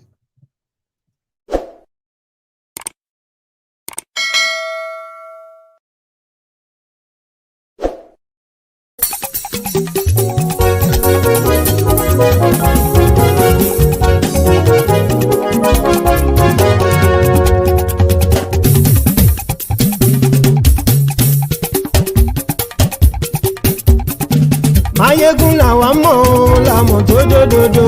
Maiyegun Diary ayé bí nàmbà wá. Maiyegun làwa mọ̀ làmọ̀ tó dòdòdò. Maiyegun Diary ayé bí nàmbà wá. Maiyegun ti dé o ọ̀rẹ́ ara ìlú. Maiyegun Diary ayé bí nàmbà wá. Lórí Facebook, lórí YouTube. Maiyegun Diary ayé bí nàmbà wá. Gbogbo bó ṣe ń lọ ni Maiyegun já wa sí. Maiyegun Diary ayé bí nàmbà wá. Àṣírí ọ̀jẹ̀lú kì í bò níbẹ̀ o. Maiyegun Diary ayé bí nàmbà wá. Bó bá ṣe eré àní Maiyegun máa wí. Maiyegun Diary ayé bí nàmbà wá. Ó sì tún ṣe eré wàá gbọ́ níbẹ̀ o. Maiyegun Diary ayé bí nàmbà wá. Maiyegun Diary, Diary Politico. Maiyegun Diary ayé bí nàmbà wá. Godfatherism kò sí lọ́rọ̀ Maiyegun. Maiyegun Diary ayé bí nàmbà wá. Ẹ farabalẹ̀ sẹ́ o kẹ́gọ́rọ̀ lẹ́nu o. Maiyegun Diary ayé bí nàmbà wá. Àní Maiyegun làwa mọ̀ tó dòdòdò. Maiyegun Diary ayé bí nàmbà wá.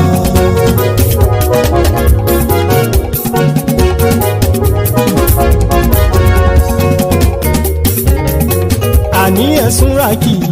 Maiyegun ti dé. Maiyegun ti dé. Ọ̀jẹ̀lú ẹ̀sùn ràkì. Maiyegun ti dé. Àní ẹ̀sùn ràkì. Maiyegun ti dé. Lórí Facebook. Maiyegun ti dé. Àní ẹ̀sùn ràkì. Maiyegun ti dé. Lórí YouTube. Maiyegun ti dé. Àní ẹ̀sùn ràkì. Maiyegun ti dé. Bọ́ bàbá gbé wúrẹ́. Maiyegun máa wí. Àní ẹ̀sùn ràkì. Maiyegun ti dé. Ijó ìgbádìyẹ. Maiyegun máa wí. Àní ẹ̀sùn ràkì. Maiyegun ti dé. Presido bá rúfin o. Maiyegun máa wí. Àní ẹ̀sùn ràkì. Maiyegun ti dé. Kí gómìnà kówó jẹ. Maiyegun máa wí. Àní ẹ̀sùn ràkì. Maiyegun ti dé. Ọlọ́pàá ti ń darí bá. Maiyegun máa wí. Àní ẹ̀sùn ràkì. Maiyegun ti dé. Aṣòfin tí ń rúfin o. Maiyegun máa wí. Àní ẹ̀sùn ràkì. Maiyegun ti dé. Òpùrọ́ olóṣèlú. Maiyegun máa wí. Àní ẹ̀sùn ràkì. Maiyegun ti dé. Ọ̀jẹ̀lú ẹ̀sùn ràkì. Maiyegun ti dé. Àní ẹ̀sùn ràkì. Maiyegun ti dé.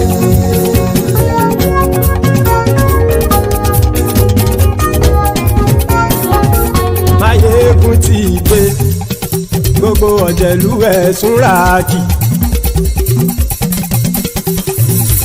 Maiyegun ti dé. Gbogbo ọ̀jẹ̀lú ẹ̀sùn ràkì.